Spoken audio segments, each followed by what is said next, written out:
यदि मुझको प्रभु ने गणित पढ़ाने के लिए काम दिया है, यदि परमेश्वरले मलाई गणित पढाउनको लागि काम दिनुभएको मुझको छ, इंग्लिश नहीं सिखाएगा। मलाई इङ्ग्लिस सिकाउनुहुन्न। ध्यान दीजिएगा, एकदम ध्यान दिनुस् यो। प्रभु ने मुझको गणित पढ़ाने के लिए काम दिया है तो इंग्लिश नहीं सिखाएगा। प्रभुले मलाई गणित सिकाउन लागि एकदम काम दिनुभएको छ भने इङ्ग्लिस सिकाउनुहुन्न। इसीलिए हर एक विश्वासी घुटनों के ऊपर आकर जिस काम के लिए प्रभु ने पहले से ही नियुक्त किया है उस काम के लिए तैयार करे। यसै कारणले चाहिँ हरेक विश्वासी घुँडामा आएर जुन कामको लागि परमेश्वरले उहाँहरूलाई तयार गर्नुभएको छ त्यो कामको लागि तयारी हुनुपर्छ। दुनिया ढूंढ रही है, आज संसारले खोजिरहेको छ, किसी भी धर्म का हो, जुनसुकै धर्मको किन नहोस्, किसी भी जात का हो, जुनसुकै जातको होस्, किसी भी वो भाषा का हो, कुनै पनि भाषाको किन नहोस्, वो परमेश्वर कहाँ पर है, उनीहरूले परमेश्वर कहाँ छ, हम उस परमेश्वर को ढूंढ रहे हैं। उहाँले यो प्रकारले खोजिरहनु भएको हम उसको देखना चाहते हामी हैं, उहाँलाई देख्न चाहन्छौँ, हम उसको सुनना चाहते हामी उहाँलाई सुन्न चाहन्छौँ। जब सेवा कौन दिया? सेवा कसले दिनुभयो? एलशदाई से मिला जी। एल्सादाई चाहिँ भन्नुभयो नि, एलशदाई ने मुझको एल्डर बनाया, एल्सादाईले मैं मलाई कोई मामूली आदमी नहीं हूँ। एल्सादाईले मलाई चाहिँ एल्डर बनाउनु साधारण मान्छे होइन। पौलले भन्छन् ये सेवा जो मेरे प्रभु ने मुझे दिया है, यो सेवा जो मेरा प्रभुले मलाई दिनुभयो, थिंक अबाउट इट। यसको बारेमा सोच्नुहोस्। Ministry which the lord has given to me, त्यो सेवकाई जो परमेश्वरले मलाई दिनुभयो, लेकिन ये सुंदर झुंड प्रभु ने मुझको दिया। यो सुन्दर जुन चाहिँ प्रभुले मलाई दिनुभयो। एक दिन पूछेगा एक दिन सोधिदिनुहुन्छ Paul Jacob, Paul Jacob, where is that flock, that beautiful flock I have given you. त्यो मैले दिएको सुन्दर जुन कहाँ छ? जो एल्डर बनने के बड़े सपना देखते हैं, जो एल्डर बन्नको लागि ठुलो सपना देख्नुहुन्छ, और प्रभु के घर में अधिकारी बनने का सपना देखते हैं, प्रभुको घरमा एकदम अधिकारी हुनको लागि सपना देख्नुहुन्छ, हाथ जोड़कर एक नम्र विनती करता हूँ, हात जोडेर एकदम नम्र बिन्ती गर्छु। अपने जीवन का हिसाब देते देते खून पसीना एक करना पड़ता है। आफ्नो जीवनको हिसाब दिँदै खुन पसिना एक सामत हुन्छ। अब 300 लोगों का हिसाब मांगेगा तो मैं क्या करूंगा? अब 300 जनाको हिसाब माग्दा मैले के गर्नु? अब मेरे बड़ी इच्छा थी मैं एल्डर बन जाऊंगा। अनि मेरो इच्छा छ एकदम एल्डर बन्छु। उस दिन प्रभु पूछेगा, त्यो दिन प्रभुले सोध्नुहुनेछ, ठीक है भैया, अपने जीवन के साथ साथ अब ये बता 300 लोग मैं दिया था उनका क्या हिसाब है? ल हुन्छ भाइ, ठिक छ, तिमीले आफ्नो जीवनको बारेमा चाहिँ 300 जना जो मैले तिमीलाई दिए तिनको बारेमा पनि हिसाब देऊ। जब तक प्रभु वो काम ना दे, जब प्रभुले त्यो काम दिनुहुन्न, उस काम का रिसोर्सेस अनुग्रह प्रभु ही देना चाहिए। जुन काम प्रभुले दिनुहुन्छ त्यसको चाहिँ पनि त्यो कामको लागि स्रोत पनि प्रभुले दिनुहुन्छ। 5 बातें। 5 कुरा छ। माई लाइफ, मेरो जीवन गॉड हैज गिवन मी। परमेश्वरले दिनुभएको। माई चिल्ड्रेन, मेरो छोराछोरीहरू, गॉड हैज गिवन मी। परमेश्वरले दिनुभएको। माई वर्क, मेरो काम, गॉड हैज गिवन मी। परमेश्वरले दिनुभएको। माई मिनिस्ट्री, मेरो सेवकाई, गॉड हैज गिवन मी। परमेश्वरले दिनुभएको। दिस फ्लॉक, यो झुण्ड मेरा नहीं है, मेरो होइन, प्रभु ने दिया। प्रभुले दिनुभयो। बच्चे को उस मार्ग की शिक्षा दे जिसमें चलना है, जब वो बूढ़ा होगा वो भटकेगा नहीं। बच्चालाई यस्तो प्रकारको मार्गको शिक्षा देऊ ताकि चाहिँ ऊ चाहिँ बुढो हुँदा पनि त्यसलाई भुल्न नसकोस्। माता पिता का सबसे पहला जिम्मेदारी, माता पिताको सबैभन्दा पहिलो जिम्मेवारी, पढ़ाई से ज्यादा, पढाइ भन्दा पनि, शादी ब्याह से ज्यादा, बिहा भन्दा पनि, उनके संसार की आवश्यकताओं से भी ज्यादा, उनीहरूको चाहिने संसारको आवश्यकता भन्दा पनि पहली जिम्मेदारी माता पिता की ये है कि बच्चों का इस रीति से पालन पोषण करे कि वो परमेश्वर के राज्य के योग्य बन जाए। र माता पिताको लागि चाहिँ यो कुरा महत्त्वपूर्ण छ कि उनले यस्तो प्रकारले लालन पालन गर्नुहोस् कि परमेश्वरको लागि योग्यको हुनु न। वो बहुत बड़ा दुनिया में बने या ना बने, संसारमा उनीहरू चाहिँ ठुलो महान बनुन् या नबनुन्, बड़ी नौकरी मिले या ना मिले, ठुलो उनीहरूलाई चाहिँ नोकरी मिलोस् कि वो नमिलोस्, बड़ा घर बना सके या ना बना सके, ठुलो घर उनले बनाउन सकुन् या नसकुन्, प्रभु ने दिया तो प्रभु का धन्यवाद हो, प्रभुले दिनुभयो त प्रभुलाई धन्यवाद होस्, प्रभु ने नहीं दिया भी तो धन्यवाद हो, प्रभुले दिनु भएन पनि उहाँलाई धन्यवाद होस्। क्योंकि मैंने अनुग्रह का ये दान बच्चों का पाकर मैंने इस रीति से उसका पालन पोषण किया कि मेरे बच्चे परमेश्वर के राज्य के योग्य बन गए। किनकि मैले अनुग्रहद्वारा परमेश्वरले मलाई दान दिनु भएको छ यो प्रकारले, र मैले यो प्रकारले पालन पोषण गर्छु कि परमेश्वरको त्यो राज्यको निम्ति योग्य होस्। स्टुअर्डशिप, भण्डारीपन, ये गार्डन तेरा नहीं है, यो बगैँचा तिम्रो होइन, ये पेड़ पौधे तेरे नहीं है, यहाँ भएको यो रुख बिरुवा तिम्रो होइनन्, फल फूल लो जगह तेरा नहीं है, यो फलफुल र यो ठाउँ पनि तिम्रो होइन, ये मेरा है, यो मेरो हो, लेकिन मैंने तुझको दिया। तर मैले तिमीलाई दिएँ यो। जी भर के खाना, जीवनभरि खानुहोस्, जहां तू बैठना चाहता बैठ जा, जहाँ तिमी बस्न चाहन्छौ त्यहाँ बस, लेकिन इसकी रक्षा करना। तर यसको रक्षा गर। जैसा मैंने दिया वैसा ही आने वाले संतान को देना। जस्तो मैले तिमीलाई दिएँ आउनेवाला सन्तानले पनि त्यस्तै देऊ। जहाज का मालिक बोलता है, जहाजको मालिकले भन्छन्, ये जहाज तेरा नहीं है, यो जहाज तिम्रो होइन, ये पैसेंजर्स तेरे नहीं यो है, प्यासेन्जर पनि तिम्रो होइन, ये जो 3 बड़े बड़े गोदाम में मैंने भोजन भर के रखा, यो 3टा ठुल्ठुलो गोदाममा जहाँ मैले खाना भरेर राखेको छु, ये भी मेरा है। त्यो त्यो पनि मेरो हो। लेकिन तुझको मैंने नियुक्त किया है। तर मैले तिमीलाई चाहिँ नियुक्ति गरेँ। You are only a steward. तिमी केवल भण्डारी मात्रै हो। समय समय पर भोजन देते जाना। ठिक ठिक समयमा भोजन देऊ। ऐसा ही शायद प्रभु बोलता होगा। यसरी प्रभुले बोल्नु भएको भए ये जो जीवन तेरा है, यो जो जीवन मेरो तिम्रो छ तेरा नहीं है ये। तिम्रो होइन। अरे तू तो मरा हुआ था, तिमी त मरेका थियौ, लेकिन मैं तुझको जीवन दिया।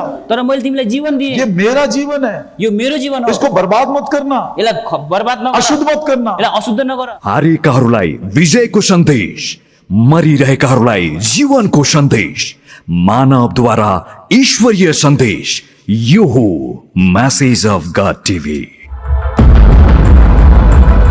मेरे मसीही जीवन में कई ऐसे संदर्भ आए हैं जो मेरे लिए माइलस्टोन्स बन गए। मेरो ख्रिस्टीय जीवनमा यस्ता कति दिनहरू आइरहेका छन् जुन चाहिँ मेरो लागि एउटा माइलस्टोन अथवा चाहिँ त्यो एउटा विशेष ढुङ्गा भन्छ जुन चाहिँ त्यो बाटो देखाउने त्यो भइरहेको छ।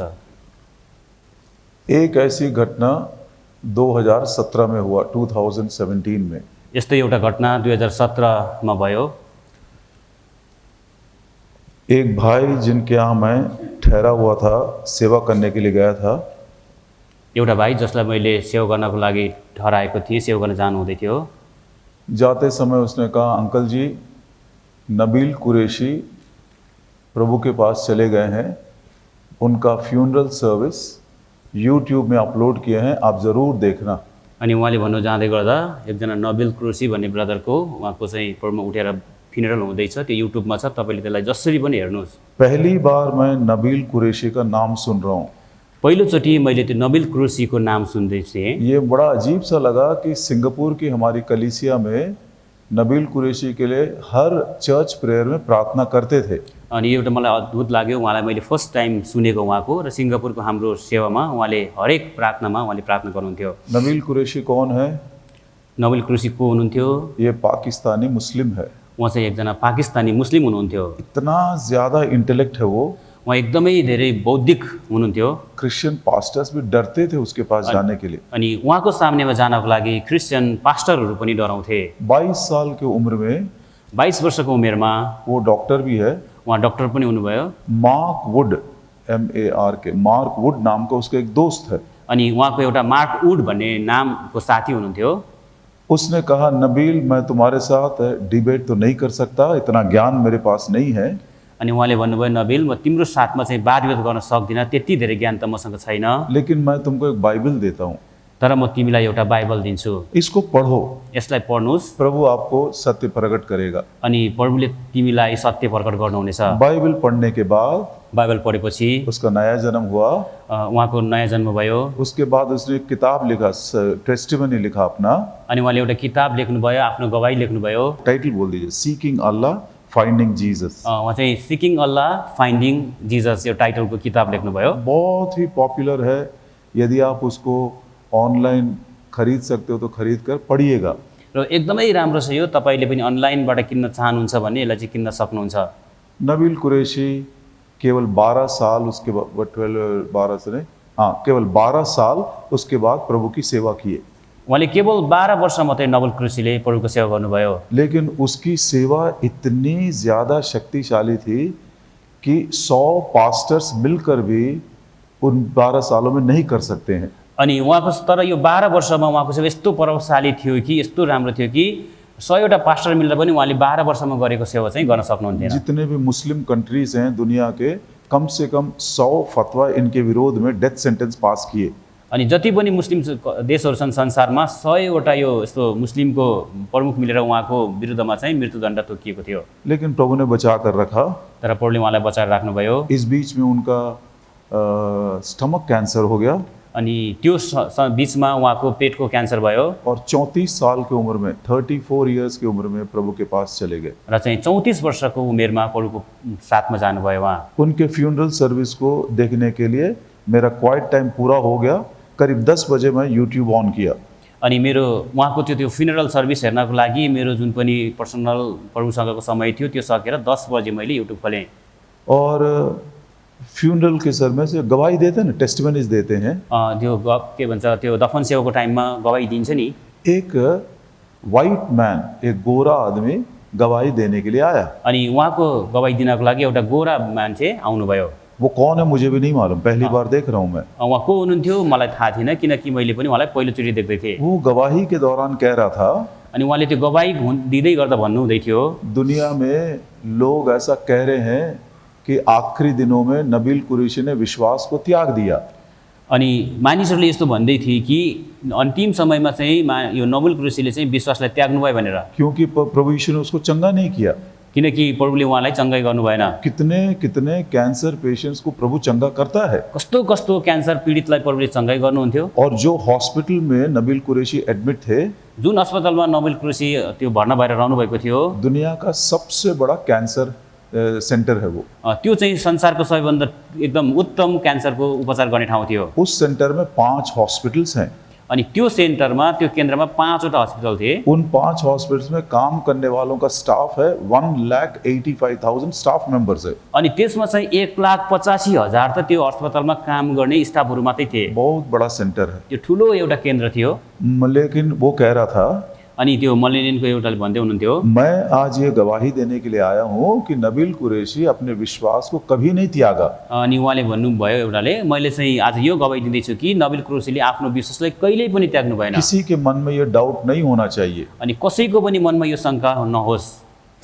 उनके जीवन के आखिरी 2 महीने, उनको जीवनको आखिरी 2 महिना हर रोज मैं हॉस्पिटल गया, हरेक दिन म हरेक बिहान म अस्पतालमा गएँ। हर रोज मैं उनसे वचन बोला, अनि हरेक बिहान म उनीसँग वचनमा भने, हर रोज मैं उनके लिए प्रार्थना किया। अनि हरेक बिहान मैले उनको लागि प्रार्थना गरेँ। एक दिन ऐसा हुआ कि जब मैं बात कर रहा था तो नबील की आंखें बंद हो रही थी। अनि एक दिन यस्तो भयो जब मैले प्रार्थना गर्दै थिएँ अनि नबिलको पनि आँखा बन्द भयो। मुझको पक्का करना था कि नबील मेरी बातों को सुन रहा है या नहीं सुन रहा है। मलाई यो कुरा एकदमै पक्का गर्नु थियो, नबिलले मेरो कुरा सुनिराख्नु भएको छ कि छैन भन्ने कुरा। इसीलिए मैंने कहा, यसकारण मैले भने, जो विक्ट्री स्लोगन, मैं उसको इंग्लिश में वर्बैटिम बताता हूँ, the victory slogan which I learn from the church in India and Pakistan, I shouted that victory slogan. अनि यो यहाँले इङ्ग्लिसमा भन्नुहुन्छ, यो एउटा विजयको नारा जो मैले पाकिस्तान र इन्डियामा गरेँ, म चाहिँ त्यो भन्दैछु। वो इंडिया और पाकिस्तान का नाम लिया, मेरे हृदय में कुछ होने लगा।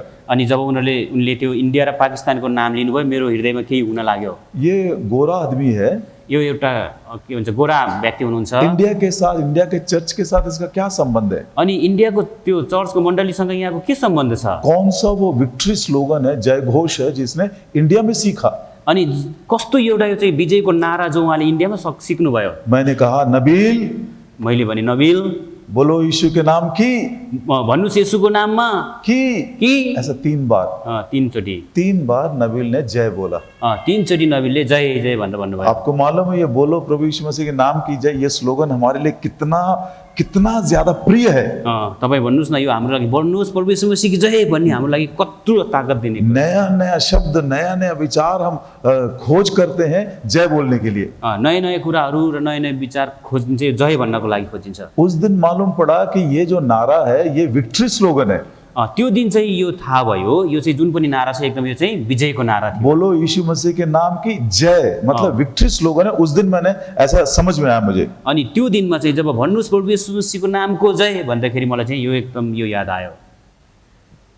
सेवा खत्म हो गई, सेवा सकियो, मेरा हृदय एकदम उथल पुथल हो गया। मेरो हृदय एकदमै उथल पुथल भयो। कौन है ये को हुनुहुन्छ? ये बोलो प्रभु यीशु मसीह के नाम की जय, इसको कहाँ से सीखने को मिला? प्रभु यीशु मसीहको नामको जय भनेर यहाँले कहाँबाट सिक्नु भयो? और गवाही देने के बाद, त्यो गवाही दिइसकेपछि ऐसा पोडियम से इस तरफ आया, यो पोडियम टेबलदेखि यता जानुभयो उहाँ। एकदम घुटनों के बल खड़े होकर प्रार्थना किया। He was standing upon his knees. अनि उहाँ चाहिँ घुँडा टेकेर घुँडामा खडा भएर उहाँले प्रार्थना गर्नुभयो। बहुत सारे लोग हमारे फेलोशिप के ही, धेरै जसो लोगहरू हाम्रो जो पनि हाम्रो संगतिको पनि, जो नौकरी के लिए और पढ़ाई के लिए इंडिया छोड़कर बाहर जाते हैं, घुटना टेकना भूल गए।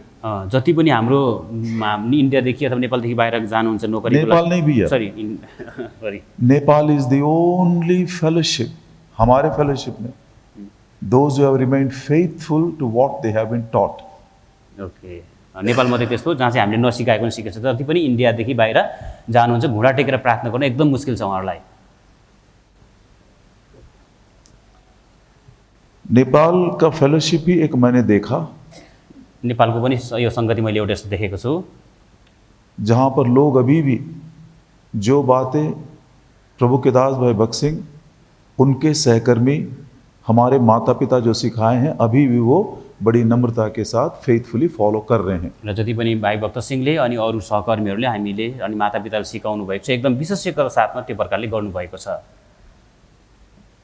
सेवा यूट्यूब में फ्यूनरल सर्विस मैंने देख लिया युट्युबमा म त्यो फ्युनरल सर्भिस मैले हेरेँ और जैसा मैंने बताया मेरे हृदय में कुछ ऐसा हलचल मच रहा था। र त्यसपछि मैले बताएँ अनुसार मेरो हृदयमा एकदम हलचल मचियो। मेरा क्वाइट टाइम सुबह हो गया है। मेरो चाहिँ त्यो एकदम बिहानको त्यो समय सिद्धियो प्रभुको चरण बस्ने। तुरंत मैं फिर घुटने में आया त्यसपछि फेरि म घुँडामा आएँ और मेरे पोर्शन को मैं पढ़ना शुरू किया। अनि त्यसपछि मैले यो मेरो दैनिक भाग पढ्न थालेँ। सुबह मैंने न्यायियों को खत्म किया मैले बिहानमा न्यायको किताबलाई सकाएँ और रूथ का पहला अध्याय पढ़ने लगा। र त्यसपछि मैले रुथको पहिलो अध्याय पढ्न थालेँ। रूथ की किताब रुथको किताब 1 अध्याय 6 वचन। 6 पद। परमेश्वर ने अपने लोगों को रोटी देने के लिए फिर से विजिट किया है। God has visited his people in giving them bread. परमेश्वरले आफ्ना जनलाई रोटी दिनको लागि फेरि भेट्न भयो। वो पढ़ते समय अच्छा लगा, हाँ प्रभु कुछ न कुछ इस साल हमको देगा।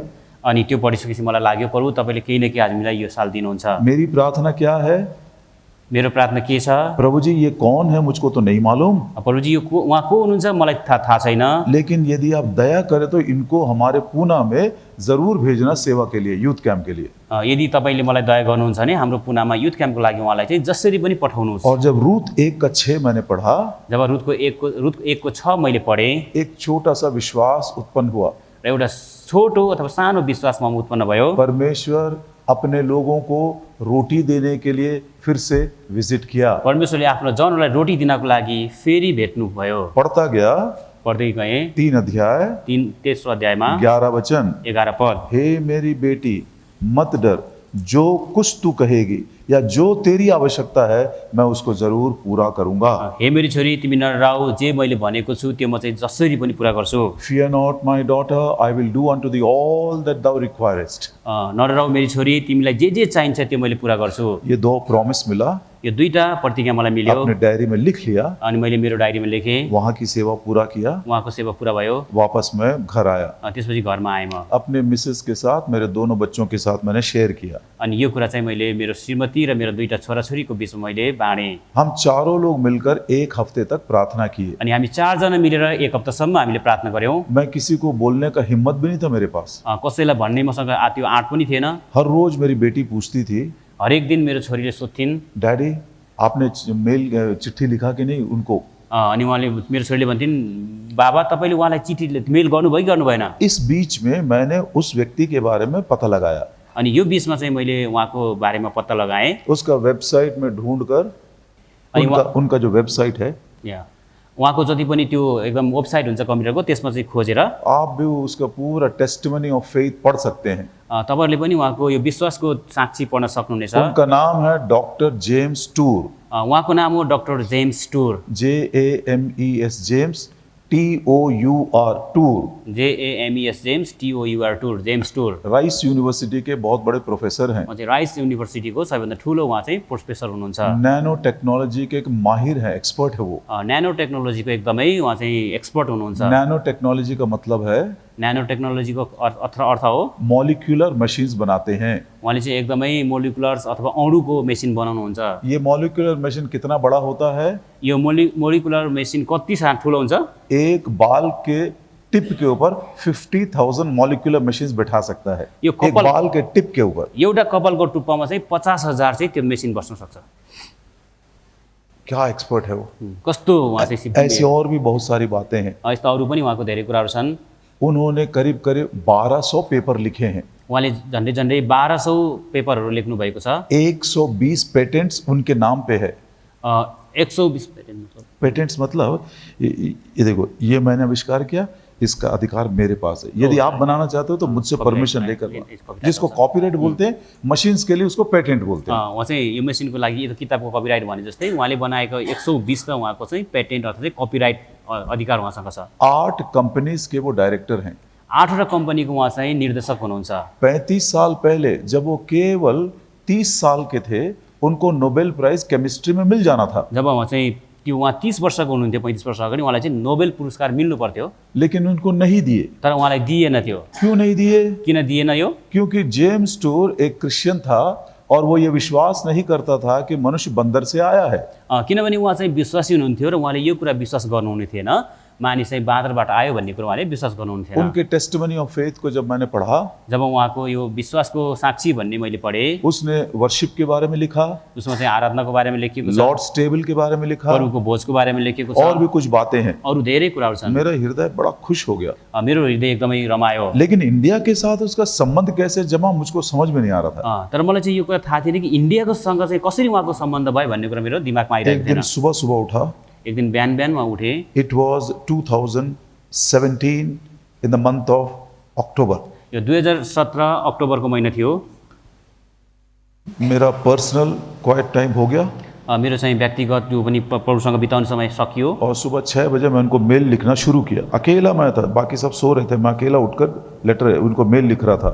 अनि अरू मेरो घरको सबै परिवार सुतिराख्नु भएको थियो, म उठेर उहाँलाई चाहिँ म एक्लैले उहाँलाई चाहिँ यो मेल लेखेँ। डियर ब्रदर जेम्स, प्यारो भाइ जेम्स, लविंग ग्रीटिंग्स, प्रेमी अभिवादन।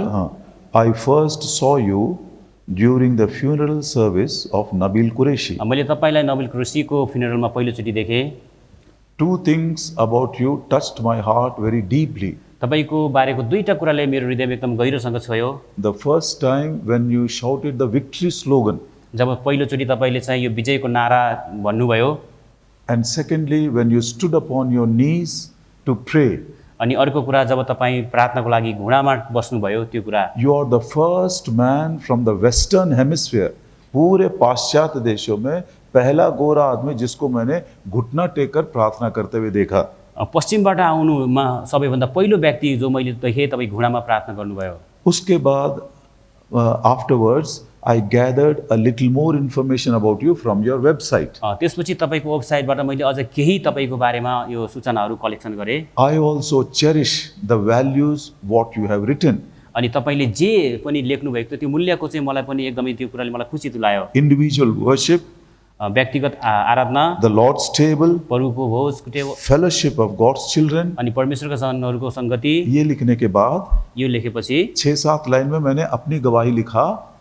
अनि 6-7 लाइन पछि मैले मेरो गवाही लेखेँ। और then I told him, र त्यसपछि मैले भने our elder brethren in Hyderabad, हैदराबादमा भएको हाम्रो जो पनि परिचित दाजुहरू हुनुहुन्छ, they have sent me to Pune. उहाँले मलाई चाहिँ पुना भन्ने ठाउँमा पठाउनु भयो। We have annual youth camp in Pune every year in the month of May. मे महिनाको हरेक वर्ष हाम्रो चाहिँ त्यहाँनिर चाहिँ वार्षिक रूपमा यो युथ सेवा हुन्छ। I have no human recommendations.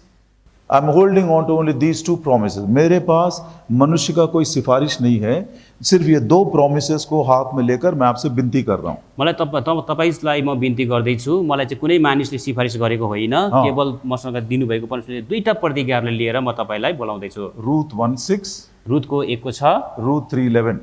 रुथको 3 को 11। Please help us. उहाँले चाहिँ हामीलाई सहायता गर्नुहुन्छ। उसी दिन शाम को ठीक 9 बजे उनका आंसर आया। त्यही दिन बेलुका 9 बजे उहाँको उत्तर आयो। उनका जो लेटर था इतना बड़ा था, मतलब मोबाइल में इतना बड़ा था। उहाँको चाहिँ जो पनि उत्तर छ म यति जति थियो लगभग। It has become a milestone in my life. तर मेरो जिन्दगीको लागि एकदमै चाहिँ यो लामो यात्रा जस्तो थियो। उनका चिट्ठी जब मैं कुछ सेवकों को बताया, जसको उहाँको चिठी जो कोही सेवकहरूलाई मैले भने, तो एक भाई जॉन स्टुअर्ट मुझसे कह रहे थे, अनि एकजना भाइ जोन स्टुअर्टले मलाई भन्नुभयो, पावल, take 1000 copies of this letter यो चिठीको चाहिँ 1000 प्रति बनाउनुहोस् and distribute it to all our young people throughout the country. र यो देशभरिका सबै जवानहरूलाई चाहिँ पठाइदेऊ। क्या रेस्पॉन्स था कि कस्तो थियो त्यसको उत्तर? उस लेटर को ध्यान से पढ़िएगा। त्यो चिठीलाई ध्यानसँग पढ्नुहोस्। Dear brother, प्यारो भाइ, I am humbled at your invitation. म तपाईको यो जो पनि मलाई निमन्त्रण गर्नुभयो त्यसमा चाहिँ म एकदमै नम्र छु। I am not a theologian. म चाहिँ एकदमै यो ईश्वर शास्त्र पढेको व्यक्ति होइन। I am not a preacher. म प्रचारक पनि होइन। I am not an apologist. म तर्क ज्ञान करने वाला। यस्तो ज्ञान तर्क गर्ने व्यक्ति पनि होइन। But I did come to the All India Youth Camp in the year 1998.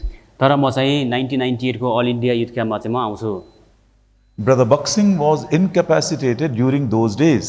भाइ बक्सिङ त्यो दिनमा चाहिँ अलिकति असमर्थ हुनुहुन्थ्यो। और भी कुछ कुछ लिखा। अरू पनि धेरै कुरा लेख्नुभयो उहाँले। अब इस बात को ध्यान से सुनिएगा। र यो कुरालाई तपाईँले ध्यानसँग सुन्नुहोस्। If you see any good thing in my walk with the Lord today, it is only because of those Indian men of faith like Buxing and others who poured their lives into me when I was a young graduate in the International Syracuse University. यदि आप मेरे जीवन में कोई अच्छी बात देखते हैं, ये केवल इसी के लिए है कि भारत से विश्वास के महापुरुष जैसे भाई बक्सिंग और उनके सहकर्मी, उन्होंने अपने जीवन को मेरे अंदर उंडेल दिया जब मैं एक जवान था, सिरक्यूज यूनिवर्सिटी में ग्रेजुएशन करने के लिए आया था। जब म चाहिँ त्यो सिरक्यूज युनिभर्सिटीमा ग्रेजुएसन गर्न आएको थिएँ, यदि मेरो जीवनमा तपाईँले कुनै त्यस्तो उत्तम कुरा देख्नुहुन्छ भने त्यो चाहिँ इन्डियनका महान व्यक्तिहरू, विश्वासी जसले चाहिँ आफ्नो जीवन चाहिँ ममा खनाइदिनु भयो। आप सोच रहे ऐसा ट्रिब्यूट, यस्तो योगदान, ऐसा श्रद्धांजलि जिसको बोलते हैं, यस्तो चाहिँ यो श्रद्धांजलि, ऐसी गवाही, यस्तो गवाही पूरे हमारे फेलोशिप में किसी ने भी भाई बक्सिंग के बारे में नहीं दिया। कसैले पनि भाइ बक्सिङको निम्ति चाहिँ यस्तो प्रकारको गवाही दिनुभएको इस रीति से हम सोच भी नहीं सके। र यो प्रकारले हामीले सोच्न पनि सकेनौँ। मैं उसको कम से कम 100 बार पढ़ा, मैले कम्तीमा पनि 100 चोटि पढेँ और कई बार पर्सनल टेस्टिमनीज में मैंने इसको कहा भी। कति चोटि चाहिँ यो व्यक्तिगत गवाही पनि मैले भने, If you see any good thing in my walk with the Lord today, यदि कुनै प्रभुको काममा कुनै असल कुरा मेरो जीवनमा देख्छौ भने it is only because of those Indian men of faith त्यो केवल इन्डियाको यो विश्वासका मानिसहरूबाटको कारणले हो, who poured, like Buxing, boxing जस्तै व्यक्तिहरू who poured their life जसले उहाँको जीवन into me ममा खनाउनु भयो। when I was a young graduate in Syracuse. जब म सिरक्युज भन्ने यो युनिभर्सिटीमा चाहिँ जवान थिएँ, त्यो बेला उहाँले आफ्नो जीवन ममा खनाउनु भयो। I will inquire of the Lord and tell you. म चाहिँ प्रभुलाई सोधेर तपाईँलाई भन्नेछु। प्रभु का धन्यवाद हो, उसने हम मेरे इन्विटेशन को अंगीकार किया। त्यसपछि चाहिँ उहाँले चाहिँ मेरो त्यो निम्तालाई चाहिँ उहाँले स्वीकार गर्नुभयो। 2018 में 2018 मा ब्रदर डॉक्टर जेम्स टूर आए थे, त्यो ब्रदर जेम्स टूर आउनुभयो और हमारे साथ सेवा करके फिर चले गए। अनि हाम्रो साथमा सेवा गरेर उहाँ चाहिँ फेरि जानुभयो। He is a very very big man. उहाँ चाहिँ एकदम महान मान्छे हुनुहुन्थ्यो। दुनिया की दृष्टि से देखे तो बहुत ही ऊंचे दर्जे का है वो। संसारको बाट हेर्दाखेरि पनि उहाँ चाहिँ एकदमै माथिल्लो दर्जाको हुनुहुन्थ्यो। उहाँ उसने इजराइल का जो प्रेजेंट प्राइम मिनिस्टर नेतन्याहू है उसको भी सुसमाचार दिया। उहाँले चाहिँ इजरायलको अहिलेको प्रधानमन्त्री जो नेतन्याहू हुनुहुन्छ उहाँलाई पनि सुसमाचार दिनुभयो। उसके ऑफिस में आमने सामने बैठकर वो दोनों चर्चा भी करते हैं। उहाँ चाहिँ नेतन्याहूको अफिसमा बसेर आमने सामने बसेर उहाँले चाहिँ एक छलफल चर्चा पनि गर्नुहुन्थ्यो। अरब्स और ज्यूज के बीच में जो पीस प्रोसेस है उस कमिटी की मेंबर है उनकी बड़ी बेटी। र त्यसपछि अरब र यो चाहिँ इजरायलको बिचमा जो पनि शान्तिको निम्ति जो वार्ता थियो त्यो बिचमा चाहिँ उहाँको छोरी हुनुहुन्थ्यो कुरा गर्नेमा। दुनिया की दृष्टि से यदि देखे, यदि संसारको दृष्टिले हेर्ने हो भने मैं ईमानदारी से कह रहा हूँ, उनके पाँव का धूल भी नहीं हूँ मैं। हामी एकदम म ईमानदारी साथ भन्छु, उहाँको खुट्टाको धुलो पनि होइन म। लेकिन कैसे प्रभु ने उनको मेरे संबंध में लेकर आया, र कसरी प्रभुले उहाँलाई मेरो सम्बन्धमा ल्याइदिनु भयो। एक अनमोल पाठ प्रभु ने मुझे सिखाया है। एउटा एकदमै बहुमूल्य अथवा अनमोल पाठ प्रभुले मलाई सिकाउनु भयो। वो मुझको कहते हैं माय डियर फ्रेंड पॉल, र उहाँले भन्दै हुनुहुन्थ्यो मलाई चाहिँ मेरो प्यारो साथी Paul, if you see any good thing in my walk with the lord today, यदि मेरो यो हिँडाइमा कुनै प्रभुमा असल कुरा देख्छौ भने it is only because of that man who poured his life into me. यो ती मानिसहरूको कारणले हो जसले चाहिँ आफ्नो त्यो जीवनमा खनाउनु भयो। क्या प्रभु ने मुझको सिखाया, के प्रभुले मलाई सिकाउनु भयो, क्या क्या प्रभु ने मुझको इसका रेवलेशन दिया, के प्रभुले मलाई यसको प्रकाश दिनुभयो। जितना धीरे हो सके, जितना स्पष्ट हो सके मैं बताऊंगा, ध्यान से सुनिएगा। जति चाहिँ हामी प्रभुले मलाई बताउन सक्नुहुन्छ ध्यानसँग बस्नुस्, त्यसलाई चाहिँ सुन्नुहोस्। मृत्यु के बारे में बाइबल कहती है, मृत्युको बारेमा बाइबलले भन्छ 2 Samuel chapter 14, दूसरा शमूएल 14 अध्याय और उसका 14 वचन। 14 को 14। 2 Samuel chapter 14 and verse 14. दूसरा सामुएल 14 को 14। We must needs die and are as water spilt on the ground, which cannot be gathered up again. Neither doth God respect any person, yet doth he devise means that his banished be not expelled from him. हामी निश्चय मर्नै पर्छ र भुइँमा पोखिएको पानी जस्तै हौँ, जो फेरि उठाउन सकिँदैन। तर परमेश्वरले प्राण लिनुहुन्न, तर उहाँले आफ्नो निकालिएको व्यक्ति आफूबाट ननिकालियोस् भनेर उपायहरू रच्नुहुन्छ। कंपल्सरी, निश्चय हमको मरना ही है। निश्चय हाम्रो चाहिँ हामी मर्नै पर्छ। मृत्यु के बारे में बाइबल क्या बोल रही है? मृत्युको बारेमा बाइबलले के भन्छ? हमारा जीवन मानो जमीन पर उंडेले हुए पानी के समान है। हाम्रो जिन्दगी मानौ जमिनमा पोखिएको पानी जस्तै हो। मरने का मतलब है मर्नेको मतलब हो जमीन में पानी उंडेल दिए, जमिनमा पानी पोखियो, उसको दूसरी बार निकाल नहीं सकते। त्यसलाई चाहिँ हामीले एक दुई पार्ट निकाल्न एक सक्दैनौँ। व्यक्ति यदि मर गया, यदि कुनै व्यक्ति मर्यो भने उसका फाइनल डेस्टिनेशन सील हो गया, उसको चाहिँ एकदमै अन्तिम त्यो गन्तव्य सकिन्छ। उसको हम बदल भी नहीं सकते। उसलाई चाहिँ त्यसपछि परिवर्तन गर्न सकिँदैन। बक्सिंग ने क्या किया? भाइ बक्सिङले के गर्नुभयो? मरने से पहले, मर्नुभन्दा अगाडि उसका जीवन जमीन पर उंडेले हुए पानी बनने से पहले उसको उहाँको जीवन चाहिँ जमिनमा पोखिएको पानी बन्नुभन्दा अगाडि उसने थोड़ा इसमें डाल दिया, अलिकति यसरी मका हाल्नुभयो, वो जीवन को थोड़ा मेरे अंदर डाल दिया, त्यो जीवनलाई थोरै मेरो जीवनमा हालिदिनु भयो, उसी जीवन को थोड़ा उसके अंदर डाल दिया। त्यो जीवनलाई थोरै अर्कोको जीवनमा हालिदिनु भयो। दूसरे शब्दों में, दोस्रो शब्दमा भन्नुपर्दा जो जीवन प्रभु यीशु मसीह का भाई बक्सिंग ने पाया, जो जीवन प्रभु येशूको भाइ बक्सिङले पाउनु भयो, उसने उसको अशुद्ध नहीं किया, उहाँले त्यसलाई अशुद्ध बनाउनु भएन, उसको डिफाइल नहीं किया, त्यसलाई चाहिँ एकदमै अशुद्ध तुल्याउनु भएन, उसको करप्ट नहीं किया, त्यसलाई चाहिँ एकदमै बिग्रेर जान दिनु भएन, अपने स्वार्थ के लिए वो जीवन इस्तेमाल नहीं किया, आफ्नो स्वार्थको लागि त्यो जीवनलाई उहाँले चलाउनु भएन, संसार के लिए इस्तेमाल नहीं किया, संसारको लागि उहाँले प्रयोग गर्नु भएन, दुनिया के लोगों के लिए इस्तेमाल नहीं किया। संसारमा भएको मानिसहरूको निम्ति उहाँले त्यसलाई उपयोग जो गर्नु भएन। जीवन प्रभु से मिला, जो जीवन प्रभुबाट आयो, प्रभु के लिए, प्रभुको लागि, प्रभु की इच्छा के अनुसार, प्रभुको इच्छा अनुसार, प्रभु की महिमा के लिए, प्रभुको महिमाको लागि, कलीसिया के लिए,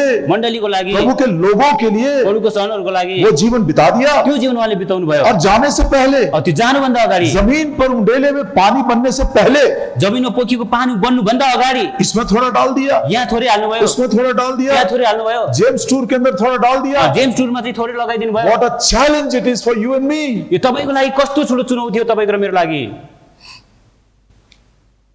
उस दिन मैं रो रो कर मैं प्रभु से पूछ भी रहा था, त्यो दिनमा रुँदै रुँदै मैले प्रभुलाई पनि सोधेँ, प्रभु जी क्या कलीसिया का कोई भी ऐसा खड़ा होकर मेरे बारे में ऐसा कह सकता? इतने सालों से ये सेवक ने मुझको वचन दिया, प्रचार किया, ये सब किया, प्रभु जी उसने अपना जीवन मेरे अंदर थोड़ा डाल दिया। प्रभुजी के म कलसियाको अगाडि त मण्डलीको अगाडि गएर म यो भन्न सक्छु उहाँले त्यो जीवन मेरो जीवनमा हालिदिनु भयो भनेर?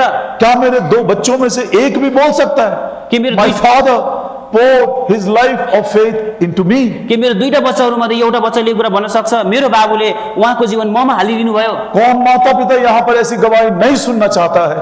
को चाहिँ यहाँ भएको आमा बाबु यो गवाही सुन्न चाहनुहुन्न र? कौन है वो सेवक जो इस प्रकार की गवाही अपने कांग्रेगेशन से नहीं चाहता है? को यस्तो जो पनि सेवक हुनुहुन्छ आफ्नो मण्डलीबाट यस्तो गवाही नसुन्न चाहनुहुने? हम कितने गरीब बन गए हैं, हामी त कति गरिब मान्छे हौ। ये हमारा जीवन नहीं है, यो हाम्रो जीवन होइन, प्रभु यीशु मसीह का दिया हुआ है। यो चाहिँ प्रभुको शरीर भएको छ।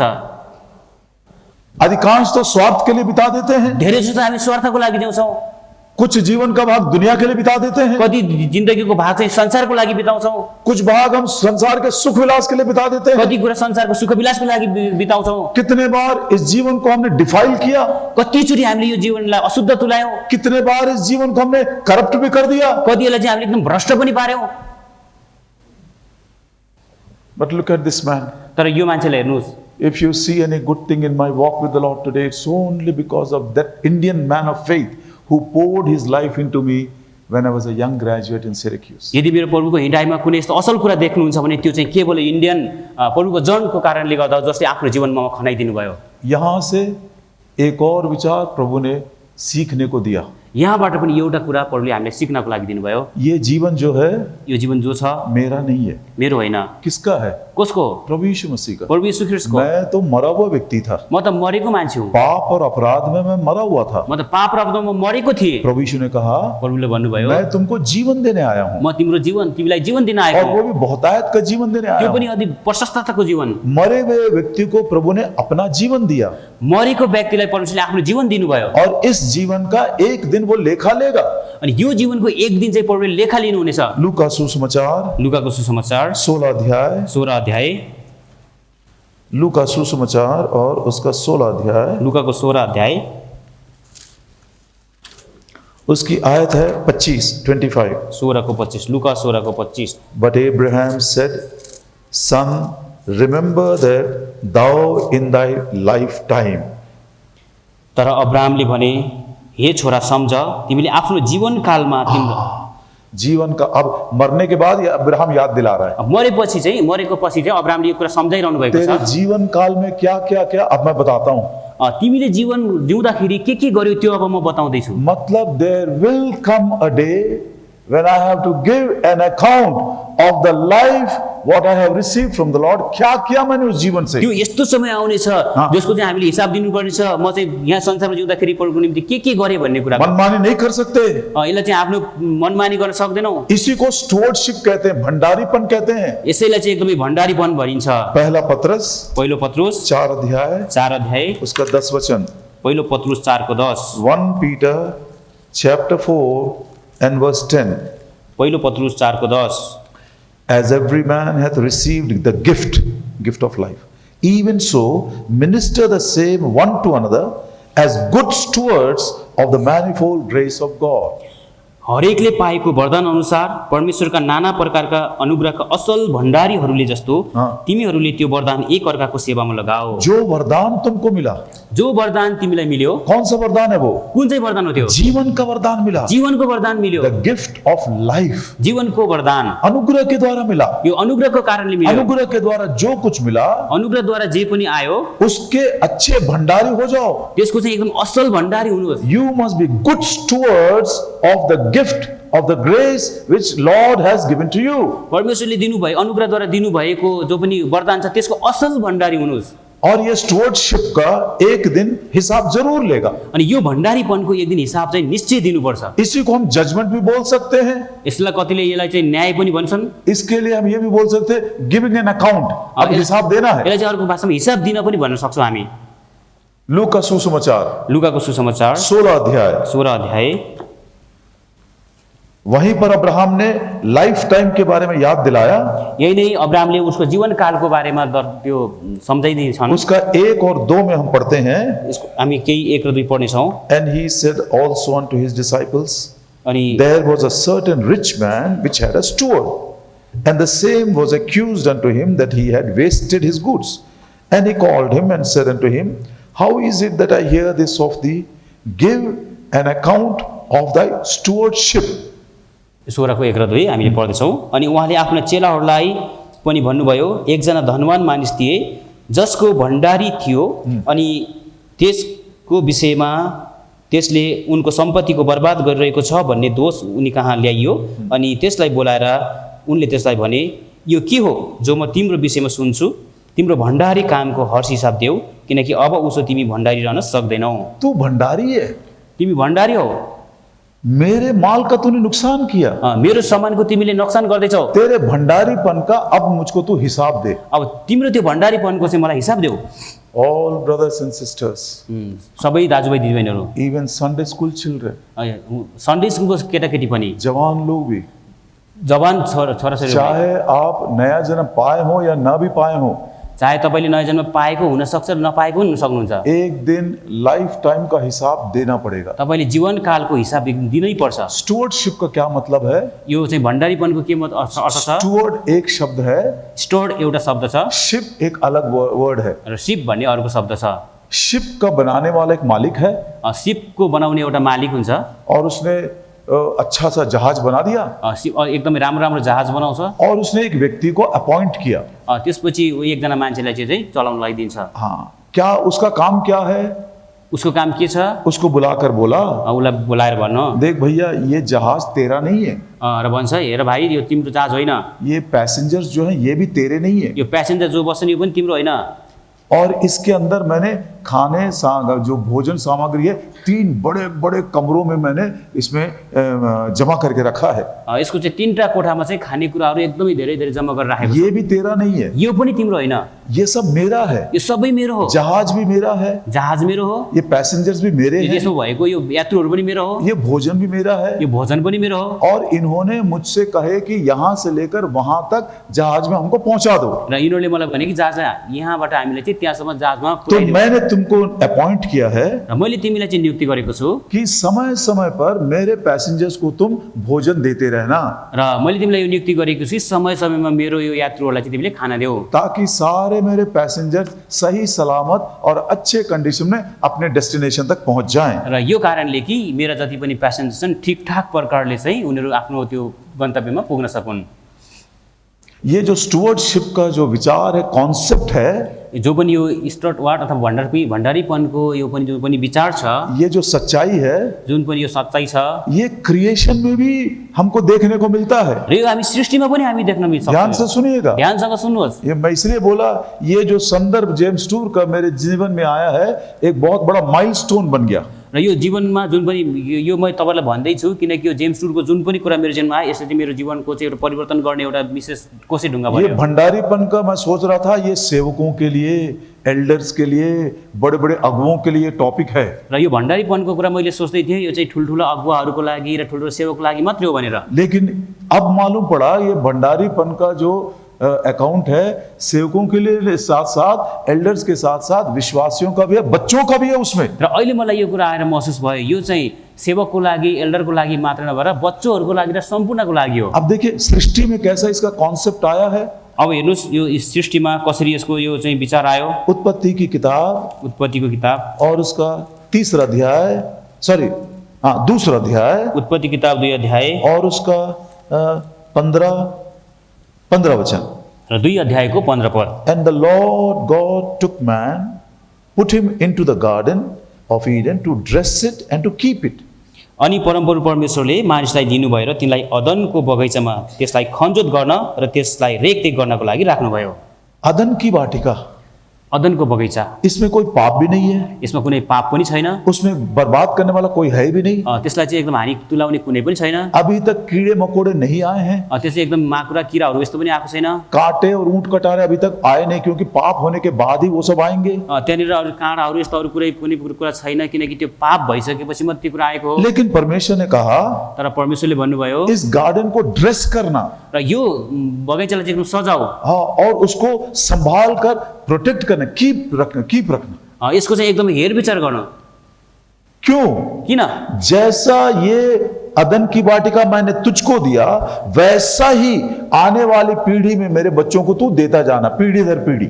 यो कारणले कि जस्तो अवस्थामा चाहिँ मैले यो अदनको बगैँचा तिमीलाई दिएको छु, आउने वाला सन्ततिलाई तिमीले त्यस्तै प्रकारले त्यो अवस्थामा दिनुपर्छ। जैसा बगीचा मैंने तुझको दिया उसकी ऐसी रक्षा करना, ताकि आने वाली पीढ़ी को भी वैसा ही तू दे सके। जस्तो प्रकारले जस्तो रूपमा मैले तिमीलाई यो बगैँचा दिएको छु, आउने वाला सन्ततिलाई तिमीले त्यही प्रकारले त्यही रूपमा तिमीले दिनुपर्छ। लेकिन आदम was a bad steward. तर चाहिँ आदम चाहिँ एकदमै खराब भण्डारी भयो। He was a very bad steward. ऊ चाहिँ एकदमै ज्यादै खराब भण्डारी भयो। पाप किया, पाप गर्यो, बगीचे को बिगाड़ दिया, बगैँचालाई बिगार्यो, कांटे और ऊंट कटारे उसमें से पैदा हुए, त्यसपछि काँडाहरू त्यहाँ उम्रियो, और यहाँ तक कि बगीचे को बंद करना पड़ा। अनि यहाँसम्म कि त्यो बगैँचालाई बन्द गर्नु पर्यो। आज इब्राहिम के जो संतान है, आदम के जो संतान है, आज जति पनि आदमको सन्तान छन् वो बगीचा ढूंढ रहे हैं। त्यो बगैँचा खोज्दैछन्। ये अदन की वाटिका कहाँ है? यो अदनको बगैँचा कहाँ छ? हमने सुना था हामीले सुनेका थियौँ अदन की वाटिका में परमेश्वर आता है, अदनको बगैँचामा परमेश्वर आउनुहुन्थ्यो, परमेश्वर मनुष्य से बैठकर बातें करता है, परमेश्वर मानिससँग बसेर कुरा गर्नुहुन्थ्यो, संगति करता है। संगति गर्नुहुन्थ्यो। हम भी वो परमेश्वर से मिलना चाहते हैं, हामी पनि त्यो परमेश्वरसँग भेट्न चाहन्छौँ। हम वो परमेश्वर की वाणी सुनना चाहते हैं, हामीलाई परमेश्वरको त्यो आवाज सुन्न मन छ। हम उस परमेश्वर को देखना चाहते हैं, हामी त्यो परमेश्वरलाई देख्न चाहन्छौँ। हम उस परमेश्वर से अपने मन की बात पूछना चाहते हैं। हामी त्यो परमेश्वरसँग आफ्नो मनका कुरा भन्न चाहन्छौँ। Where is that garden of Eden? कहाँ छ त्यो अदनको बगैँचा? वो कहाँ ढूंढ रहे मालूम? उनीहरू कहाँ खोज्दैछ थाहा छ? उत्पत्ति की किताब उत्पत्तिको किताब 13 अध्याय 13 अध्याय और उसका 10 वचन। उसको 10 पद। The book of Genesis chapter 13 उत्पत्तिको किताब 13 अध्यायको 10 पद। and verse 10. 10 पद। And Lot lifted up his eyes and beheld all the plain of Jordan. It was well watered everywhere. Before the Lord destroyed Sodom and Gomorrah, even as the garden of the Lord, like the land of Egypt, as thou comest unto Zoar. लुतले आफ्नो आँखा उठाएर यर्दनको सारा मैदानलाई हेरे, किनभने परमप्रभुले सदोम र गमोरालाई नाश गर्नुभन्दा पहिले त्यो सोरसम्म जहीँ तहीँ पानीले राम्ररी सिंचिएको परमप्रभुको बगैँचा जस्तो मिश्र देश जस्तो थियो। सदोम और गमोरा आदम के वंश को आज परमेश्वर के बगीचे के जैसे दिखाई दे रहा है। हेर्नुहोस् यो सदोम र गमोरा चाहिँ यो अदनको बगैँचा देखिएको छ यहाँ। What a tragedy this is. यो कस्तो दुःख लाग्दो कुरा। The children of Adam are searching for that garden of the Lord and they found it in Sodom and Gomorrah. अझ आदमको सन्तानले त्यो अदनको बगैँचा खोज्दैछन् र सदम र गमोरालाई त्यस्तै गर्दैछन्। इसलिए हम कहते हैं Adam was a bad steward. यसैले आज हामी भन्न सक्छौँ आदम एकदमै खराब त्यो भण्डारी थिए। परमेश्वर ने शायद ऐसा बोला होगा, परमेश्वरले सायद यस्तो भन्नुभएको थियो होला, आदम आदम ये गार्डन तेरा नहीं है, यो बगैँचा तिम्रो होइन, ये प्लांट्स जो है तेरे नहीं है, यहाँ भएको जति पनि यो बोट बिरुवा छन् तिम्रो होइन, ये फल जो लगे वो भी तेरा नहीं यहाँ है, जो पनि फल लागेको छ त्यो पनि तिम्रो होइन, ये जो नदी बह रही है वो भी तेरा नहीं है, यहाँ जो नदी बगिरहेको छ यो पनि तिम्रो होइन, लेकिन मैंने तुझको काम दिया है, तर मैले तिमीलाई काम दिएको छु, तू उसका स्टुअर्ड है, तिमी यसको भण्डारी हो, जो फल खाना चाहता खा ले, जे फल खान चाहन्छौ खाऊ, जो नदी से नहाना चाहता पीना चाहता वहां पर चला जा, जुन जुन नदीबाट नुहाउन चाहन्छौ पिउन चाहन्छौ पिउ जाऊ, जहां तो आराम करना कर ले, जहाँ तिमी आराम गर्न चाहन्छौ त्यहाँ गर, लेकिन एक बात याद रखना, तर एउटा कुरा ध्यान ये राख, तेरा नहीं है, यो तिम्रो होइन, इसको संभालना, यसलाई चाहिँ सम्हाल्न, इसकी रक्षा करना, यसलाई रक्षा गर्नु, जैसा मैंने तुझको दिया जस्तो मैले तिमीलाई दिएको छु वैसा ही आने वाली पीढ़ी को मेरे संतान को देना। त्यस्तै नि जस्तो मैले तिमीलाई दिएको छु आउनेवाला पिँढीलाई तिमीले त्यस्तै दिनु यो। हम सब जानते हैं कि आदम वाज अ बैड स्टुअर्ड, पाप कर दिया, अदन की वाटिका में भयानक कीड़े मकोड़े ऊंट कटारे और थॉर्न्स पैदा हो गए, अंत में उसको बंद भी करना पड़ा। र हामी जान्दछौँ आदम एकदमै खराब सङ्गत थिए जसले पाप गरे, त्यसले गर्दाखेरि अदममा चाहिँ किरा माकुरा र त्यो काँडाहरू त्यहाँ उम्रे अनि अन्तिममा त्यसलाई चाहिँ बन्द गर्नु पर्यो। दुनिया ढूंढ रही है, आज संसारले खोजिरहेको छ, किसी भी धर्म का हो, जुनसुकै धर्मको किन नहोस्, किसी भी जात का हो, जुनसुकै जातको होस्, किसी भी वो भाषा का हो, कुनै पनि भाषाको किन नहोस्, वो परमेश्वर कहाँ पर है? उनीहरूले परमेश्वर कहाँ छ, हम उस परमेश्वर को ढूंढ रहे हैं, उहाँले यो प्रकारले खोजिरहनु हम भएको छ। उसको देखना चाहते हामी हैं, उहाँलाई देख्न चाहन्छौँ, हम उसको सुनना चाहते हामी हैं। उहाँलाई सुन्न चाहन्छौँ। जब नहीं मिला तो लोगों ने अपना अपना धर्म बना लिए, अपने अपने अम्मा बाबा को भी बना लिए। जब अनि त्यो उहाँले खोज्दाखेरि भेटेनन् त्यसपछि उनीहरूले आफ्ना धर्महरू बनाए र यस्तो प्रकारले आफ्नो चाहिँ ईश्वरहरू पनि ये बनाए। स्टुअर्डशिप जो है परमेश्वर ने अपने क्रिएशन में ही उसके कॉन्सेप्ट को हमें समझाया है। र जब यो भण्डारीपन छ परमेश्वरले आफ्नो सृष्टिकै समयमै हामीलाई यो कुरा सम्झाउनु भएको छ। ये भंडारीपन और भी इम्पोर्टेंट है हमारे प्रभु यीशु मसीह के आगमन के लिए तैयार होने में। र अनि यो अर्को यो भण्डारीपन अर्को यो कुरामा पनि महत्त्वपूर्ण छ कि हाम्रो प्रभु यीशुको आगमनको लागि। मत्ती सुसमाचार, मत्तीको सुसमाचार, यदि मैं उसको निकाल सका तो प्रभु का धन्यवाद हो। मत्ती सुसमाचार, मत्तीको सुसमाचार और उसका मत्ती है या लूका? एक मिनट मुझको मत्ती या लूका, एकछिन चाहिँ 1 minute, I will tell you. 1 मिनेटमा मलाई समय दिनु होला। What is written brother? He gave them to distribute food to all his people. उहाँले चाहिँ आफ्नो त्यो सबैलाई चाहिँ खाना बाँड्नको लागि दिनुभयो भन्ने कुरा। उसने उससे कहा मेरे आगमन तक मेरे लोगों को भोजन देते रहना, लेकिन उसने क्या किया, अरे मेरा स्वामी बड़ा देर कर रहा है, इसलिए खुद खाने पीने लगा और मस्ती में वो दूसरे लोगों के साथ मिल गया। वो अपना काम है। त्यहाँनिर चाहिँ अन्तिमसम्म म आउँदासम्म मेरो जनलाई खाना देऊ भनेको छ। तर त्यो हजुर 20 अध्याय, लूका का 20 अध्याय। Thank you. लूकाको 20 अध्याय।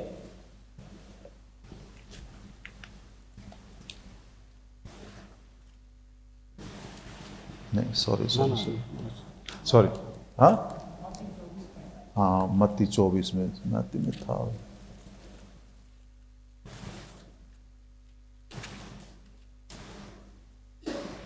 हाँ मैथ्यू 24 मत्तीको 24 अध्याय उसका 45 से आगे पढ़ते हैं। त्यसको 45 देखि अगाडि हामी पढ्छौँ। Who then is a faithful and wise servant whom his Lord has made ruler over his household to give them meat in due season? Blessed is that servant whom the Lord when he cometh shall find so doing. Verily I say unto you that he shall make him ruler over all his goods. And if that evil servant shall say in his heart, my Lord delayeth his coming, and shall begin to smite his fellow servants and to eat and drink with the drunken, the Lord of that servant shall come in a day when he looketh not for him, in an hour that he is not aware of, he shall cut him asunder, appoint his portion with the hypocrites, there shall be weeping and gnashing of teeth. ध्यान से पढ़ते हैं, ध्यान से सुनिएगा। यहाँ चाहिँ हामीले चाहिँ 45 देखि चाहिँ 51 सम्म हामीले पढ्दैछौँ।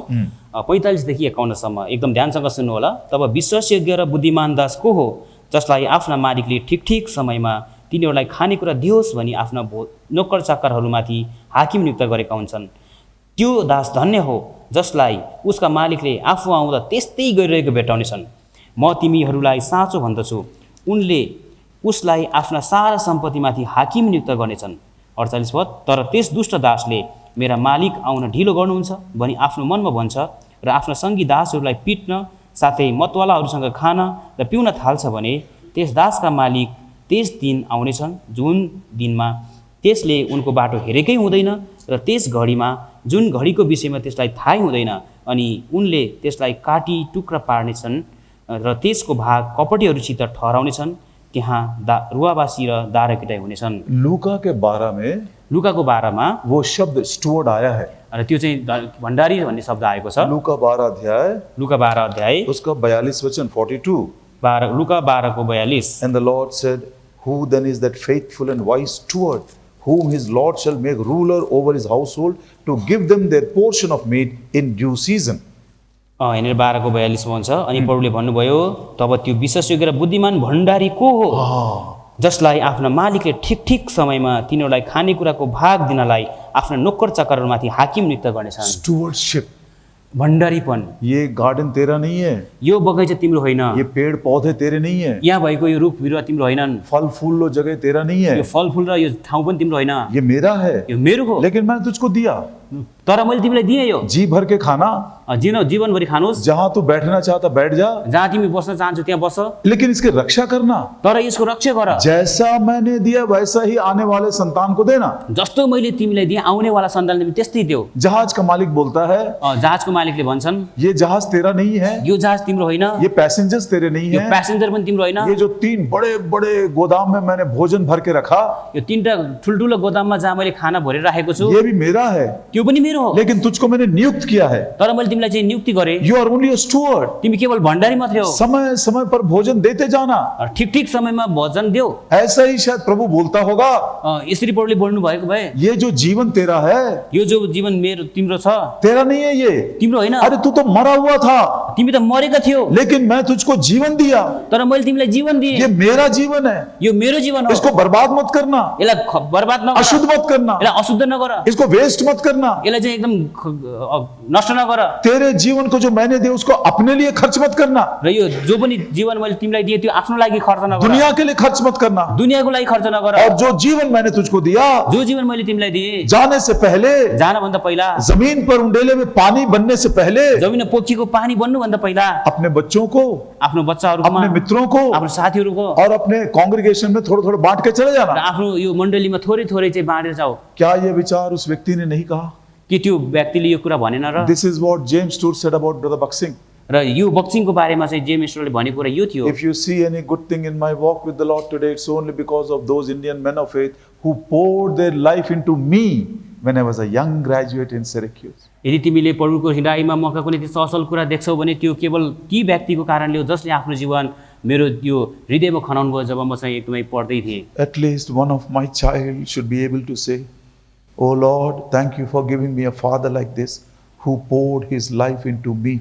कम्तीमा मेरो एउटा सन्तानले यो भन्न सकोस् कि प्रभु तपाईँलाई धन्यवाद दिन्छु त्यो मेरो पिताको लागि जसले आफ्नो जीवन ममा खनाउनु भयो।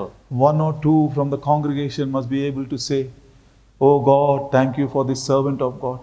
Thank you for this elder brother. Thank you for this wonderful Sunday school teacher. Thank you for this wonderful youth counselor who poured his life into me." मण्डलीमा भएको केही कम्तीमा पनि एकजनाले यसो भन्न सकोस् प्रभुजी म तपाईँलाई धन्यवाद दिन्छु त्यो मेरो अगुवाको निम्ति, त्यो मेरो सन्डे स्कुल शिक्षकको निम्ति, त्यो मेरो सेवकको निम्ति जसले आफ्नो जीवन मेरो जीवनमा खनाइदिनु भयो। What a challenge it is. यो कस्तो चुनौती छ यो। एक बार शांत मन से सोचे, कि एकदम शान्त भएर एकचोटि सोच्नुहोस् त, am I a good steward or am I not a good steward? के म चाहिँ असल भण्डारी छु वा के म चाहिँ असल भण्डारी छैन। पिछले दिनों को याद करके जब से मैंने उद्धार पाया, जो जीवन प्रभु ने मुझको दिया, क्या किया मैंने उसके? ती बितेका दिनको याद गर्नुहोस् जुन दिनमा मैले जीवन पाएँ त्यसपछि मैले के गरेँ, उस जीवन को मैंने कैसे कैसे इस्तेमाल किया। त्यो जीवनलाई मैले कस्तो प्रकारले प्रयोग गरेँ। ना केवल लाइफ की बात है, यो चाहिँ जीवनको मात्रै हो। अनुग्रह के द्वारा जीवन का वरदान दिया, अनुग्रहद्वारा परमेश्वरले जीवनको वरदान दिनुभयो, उसी अनुग्रह के द्वारा त्यही अनुग्रहद्वारा और भी कुछ दिया है। अरू पनि केही दिनुभएको छ। ध्यान से सुनिएगा। ध्यानसँग सुन्नुहोस्।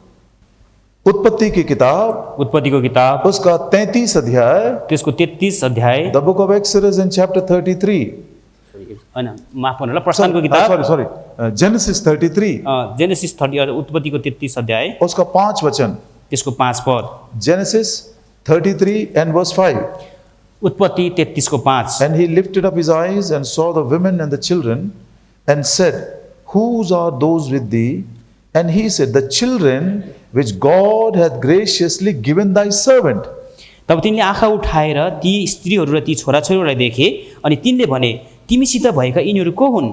अनि उनले भने यिनीहरू परमेश्वरले अनुग्रह गरी तपाईको दासलाई दिनुभएका छोराछोरी। अनुग्रह का ये दूसरा वरदान है, ये अनुग्रहको दोस्रो वरदान हो यो। जो बच्चों को परमेश्वर ने हमें दिया है, जो बच्चाहरू परमेश्वरले हामीले दिनुभएको छ वो भी परमेश्वर का अनुग्रह का दान है। त्यो पनि परमेश्वरको अनुग्रहको दान हो। इसीलिए पेरेंटिंग भी, माता पिता का जो काम है वो भी एक प्रकार का स्टुअर्डशिप है। Parenting also is a stewardship. यसैले अभिभावकत्व पनि एउटा चाहिँ भण्डारीपन हो। हाँ, क्या बात है ये? कस्तो कुरा यो? इसको समझने के लिए एक छोटा सा उदाहरण, यसको चाहिँ बुझ्नको लागि एउटा सानो उदाहरण। निर्गमन की किताब, यो प्रस्थानको किताब उसका 2 अध्याय। 2 अध्याय। मूसा जब नील नदी में पाया गया, जब मूसा त्यो नील नदीमा भेटिए और फिरौन की बेटी ने उसको पाया, जब त्यो फिरौनकी छोरीले उनलाई भेटाइन्, मूसा की बड़ी बहन मरियम आकर बोलती है, र त्यसको चाहिँ मूसाको दिदी मरियम आएर भन्छिन्, अरे क्या मैं जाकर इनके लिए एक दाई को लेकर आऊं? के म गएर इनको लागि एक धाईलाई लिएर आऊं? तो मरियम दौड़कर अपने माँ को लेकर आई, त्यसपछि मरियम दौडेर गएर आफ्नो आमालाई लिएर आइन्, और फिरौन की बेटी उस मूसा की माँ से कहती है, र त्यसपछि फिरौनको छोरीले त्यो मूसाको आमासँग भन्छिन्, इस बालक को लेकर जा, यो बालकलाई लिएर जाऊ, इसका पालन पोषण करना, यसलाई पालन पोषण गर, मैं वापस आऊंगी म फेरि आउने छु, और मैं इसको अपने महल में लेकर जाऊंगी। र त्यसपछि यसलाई मैले मेरो महलमा लिएर जानेछु। मानो जैसे प्रभु भी यही बात हर माता पिता से कह रहा है। मानौ हरेक यही कुरा चाहिँ प्रभुले हरेक आमा बाबुलाई पनि भन्नुभएको छ। ये मेरा हेरिटेज है, यो मेरो चाहिँ सम्पत्ति हो, ये मेरी संपत्ति है, यो मेरो सम्पत्ति हो, मैंने तुमको दिया, मैले तिमीलाई दिए, खुशी मनाओ, खुसी मनाऊ, इसका पालन पोषण करो, यसलाई पालन पोषण गर्नु, इसको तैयार करो, यसलाई तयार गर, मैं फिर से आऊंगा, म फेरि आउँछु, इसको मैं अपने किंगडम में, अपने राज्य में ले जाने के लिए। यसलाई मैले मेरो राज्यमा लानको लागि माता पिता से माता पितासँग, अब नहीं मालूम ये विचार आपके लिए कितना अप्रोप्रिएट है, लेकिन मैं फिर भी बोलता हूँ, हुनसक्छ तपाईँको लागि यो कतिको उचित लाग्छ तपाईँलाई, र पनि म भन्छु, माता पिता का सबसे पहला जिम्मेदारी माता पिताको सबैभन्दा पहिलो जिम्मेवारी पढ़ाई से ज्यादा, पढाइभन्दा पनि शादी ब्याह से ज्यादा, बिहाभन्दा पनि अर्थ, उनके संसार की आवश्यकताओं से भी ज्यादा, उनीहरूको चाहिने संसारको आवश्यकताभन्दा पनि बढी पहली जिम्मेदारी माता पिता की ये है कि बच्चों का इस रीति से पालन पोषण करे कि वो परमेश्वर के राज्य के योग्य बन जाए। र माता पिताको लागि चाहिँ यो कुरा महत्त्वपूर्ण छ कि हाँ। उनले यस्तो प्रकारले लालन पालन गर्नुहोस् कि परमेश्वरको लागि योग्य हुन् उनीहरू। वो बहुत बड़ा दुनिया में बने या ना बने, संसारमा उनीहरू चाहिँ ठुलो महान बनुन् या नबनुन्, बड़ी नौकरी मिले या ना मिले, ठुलो उनीहरूलाई चाहिँ नोकरी मिलोस् कि वो नमिलोस्, बड़ा घर बना सके या ना बना सके, ठुलो घर उनले बनाउन सकुन् या नसकुन्, प्रभु ने दिया तो प्रभु का धन्यवाद हो, प्रभुले दिनुभयो त प्रभुलाई धन्यवाद होस्, प्रभु ने नहीं दिया भी तो धन्यवाद हो, प्रभुले दिनु भएन पनि उहाँलाई धन्यवाद होस्। क्योंकि मैंने अनुग्रह का ये दान बच्चों का पाकर मैंने इस रीति से उसका पालन पोषण किया कि मेरे बच्चे परमेश्वर के राज्य के योग्य बन गए। किनकि मैले अनुग्रहद्वारा परमेश्वरले मलाई दान दिनुभएको छ यो प्रकारले, र मैले यो प्रकारले पालन पोषण गर्छु कि परमेश्वरको त्यो राज्यको निम्ति योग्य होस्। कितने दिन तक मूसा का परवरिश की, उसकी माता ने उसको दूध पिलाया, कितने दिन तक उसको वैसे मतलब सिखाया, मुझको तो नहीं मालूम। कति दिन उनकी आमाले दूध खुवाइन्, कति दिन सिकाइन् त्यो त मलाई थाहा छैन। मैं सोचता हूँ 4-5 साल से बड़ा नहीं होगा वो। मलाई लाग्छ 4-5 वर्षभन्दा धेरै गर्नु भएन। अब उन दिनों में त्यो दिनमा बच्चे जो हैं कम से कम 3-4-5 साल तक माँ का दूध पीते थे। त्यो समयमा चाहिँ बच्चाहरू 3-4-5 वर्षसम्म आमाको दूध खान्थे। मान लेते मूसा 5 साल का है, मानौ मूसा चाहिँ 5 वर्षको भयो। उस 5 साल में त्यो 5 वर्षमा माता जी ने उस छोटे बालक के मन में ऐसी बातों को डाल दी, र त्यो 5 वर्षको अन्तरालमा आमाले उनको जीवनमा यस्तो कुराहरू महत्त्वपूर्ण कुरा राखिदिनु भयो। मिस्र में जाने के बाद भी, मिस्रमा गइसकेपछि पनि, मिस्र का ज्ञान प्राप्त करने के बाद भी, मिस्रको ज्ञान प्राप्त गरेपछि पनि, मिस्र के बड़े बड़े कामों को सीखने के बाद भी, मिस्रको ठुल्ठुला कामहरू सिकेपछि पनि, जब समय आया, जब समय आयो, उसकी समझ खुल गई, उसको जब त्यो समझ खोल्यो, नया जन्म पा लिया, नयाँ जन्म पायो, सारे मिस्र की महिमा को छोड़ दिया, सारा मिस्रको महिमालाई छोड्यो, सारे मिस्र के धन को छोड़ दिया, सारा मिस्रको धनलाई पनि छोड्यो, सारे मिस्र के सुख विलास को छोड़ दिया, सम्पूर्ण मिस्रको सुख विलासलाई पनि छोड्यो, अपने लोगों के पास वापस आ गया। र आफ्ना लोगहरू लोकसँग उनी चाहिँ फर्केर 5 साल के बाद 5 वर्षको पछि मूसा कभी संडे स्कूल नहीं गया, मुसा सन्डे स्कुल नि गएन, मूसा कभी यूथ मीटिंग नहीं गया, उसको निम्ति युथ मिटिङ पनि मूसा भएन, कभी चर्च में वर्शिप सर्विस के उनी लिए नहीं कहिले चर्चमा आराधनाको लागि नि गएनन्। गया। बात क्या है? बात क्या र है? यो भनिन्छ 5 साल के अंदर ही उसकी माँ ने उसको ऐसा तैयार किया, जो वचन उसके दिमाग में उसके हृदय में डाल दी थी, बड़े होने के बाद भी वो भूला नहीं। र यो भनिन्छ कि 5 वर्षको समयभित्र अन्तरालमा उनको आमाले उनको दिमागमा यस्तो यस्तो कुरा राखिदिनु भयो कि उनले त्यो चाहिँ उनले कहिल्यै पनि भुल्न सकेनन्। बच्चे को उस मार्ग की शिक्षा दे जिसमें चलना है, जब वो बूढ़ा होगा वो भटकेगा नहीं। बच्चालाई यस्तो प्रकारको मार्गको शिक्षा देऊ ताकि चाहिँ ऊ चाहिँ बुढो हुँदा पनि त्यसलाई भुल्न नसकोस्। ये बहुत बड़ा सब्जेक्ट है। यो एकदमै महत्त्वपूर्ण विषय हो। पेरेंटिंग एक बहुत बड़ा सब्जेक्ट है। अभिभावकको त एकदमै महान एउटा विषय हो। जीवन भी एक दान है, जीवन एउटा दान हो, बच्चों का भी एक दान है। बच्चोहरू पनि दान हुन्। तीसरा, तेस्रो कुरा प्रेरितों के काम, प्रेरितको किताब या प्रेरितों के काम। चौथा देखेंगे, तीसरा मरकुस सुसमाचार, मरकुसको सुसमाचार उसका 14 अध्याय, 14 अध्याय, मरकुस सुसमाचार और उसका 14 अध्याय, मरकुसको 14 को सॉरी 13th चैप्टर, सरी 13 अध्याय और उसका 34 वचन 34। 13 को 34। The Son of Man is as a man taking a far journey, who left his house and gave authority to his servants, and to every man his work, and commanded the porter to watch. 34 पद। अनि किनकि मानिसका पुत्र चाहिँ टाढो देशमा जाने मानिस जस्तो हुन्, जसले आफ्नो घर छोडे र आफ्ना दासहरूलाई अधिकार दिए, अनि हरेकलाई आफ्नो काम दिए र ढोकेलाई जागा रहनु भनी आज्ञा दिए। हरेक को उसका काम दिया। हरेकलाई उसको काम दिनुभयो। जो काम मैं कर रहा हूं, जो काम मैले गरिरहेको छु, किसने दिया? कसले दियो? मेरे प्रभु ने दिया। मेरो प्रभुले दिनुभयो। चंद्रा भाई से पूछिए, चन्द्र भाइलाई सोध्नुहोस्, भाई आप क्यों पढ़ा रहे हो? भाइ तिमीले किन पढाउँदैछौ? प्रभु ने एक काम मुझको दिया। प्रभुले मलाई यो काम आप मुझसे दिनुभयो। पूछो, मलाई सोध्नुहोस्, तुम क्यों सेवा करते हो? तिमी किन सेवा गर्छौ? प्रभु ने काम दिया। प्रभुले काम दिनुभयो। मतलब ये प्रभु का दिया हुआ काम है, सोचकर बड़ी विश्वास योग्यता के साथ उसको पूरा करना है। यो प्रभुले दिनुभएको काम हो सम्झेर एकदमै विश्वासयोग्यताका साथमा त्यसलाई पूरा गर्नुपर्छ। बच्चों को क्या काम दिया? बच्चालाई के काम दिनुभएको छ? पढ़ना लिखना है। पढ्न लेख्न। नौकरी का काम दिया? नोकरीको लागि काम दिनु। विश्वास योग्यता के साथ करना है। विश्वासयोग्यताको साथमा काम। सेवा का काम दिया? सेवाको काम दिनुभएको छ। बड़ी विश्वास योग्यता बलिदान के साथ करना है। बढी विश्वासयोग्य गरेर चाहिँ बलिदानको साथमा। एक अगुवा का काम दिया? एउटा अगुवाको काम दिनुभएको छ। आदर्श के साथ काम करना है। एकदमै आदरको साथ काम गर्नु छ। एक दिन ये गवाही हमको बोलना पड़ेगा, र एक दिन यो गवाही हामीले भन्नुपर्ने छ, हे पिता, हे पिता, जो काम तूने मुझको दिया, जुन काम तपाईँले मलाई दिनुभयो, मैंने उसको पूरा कर दिया। मैले त्यसलाई पूरा गरेँ। वो काम हमको पहचानना है। त्यो काम हामीले पहिचान हुनुपर्छ। जिस काम को करने के लिए पहले से ही परमेश्वर ने मुझको नियुक्त किया है, जुन काम गर्नको लागि परमेश्वरले पहिलेबाट मलाई ठहराउनु भएको छ, उसको यदि मैं नहीं पहचाना यदि त्यसलाई मैले जानिन भने तो 2 बड़े बड़े बुरे काम हो जाएंगे। र त्यो दुईटा एकदम खराब काम हुन्छ। अपने काम को मैं नहीं पूरा करूंगा, मेरो काम त मैले पूरा गर्दिन, इनके काम को भी बिगाड़ दूंगा।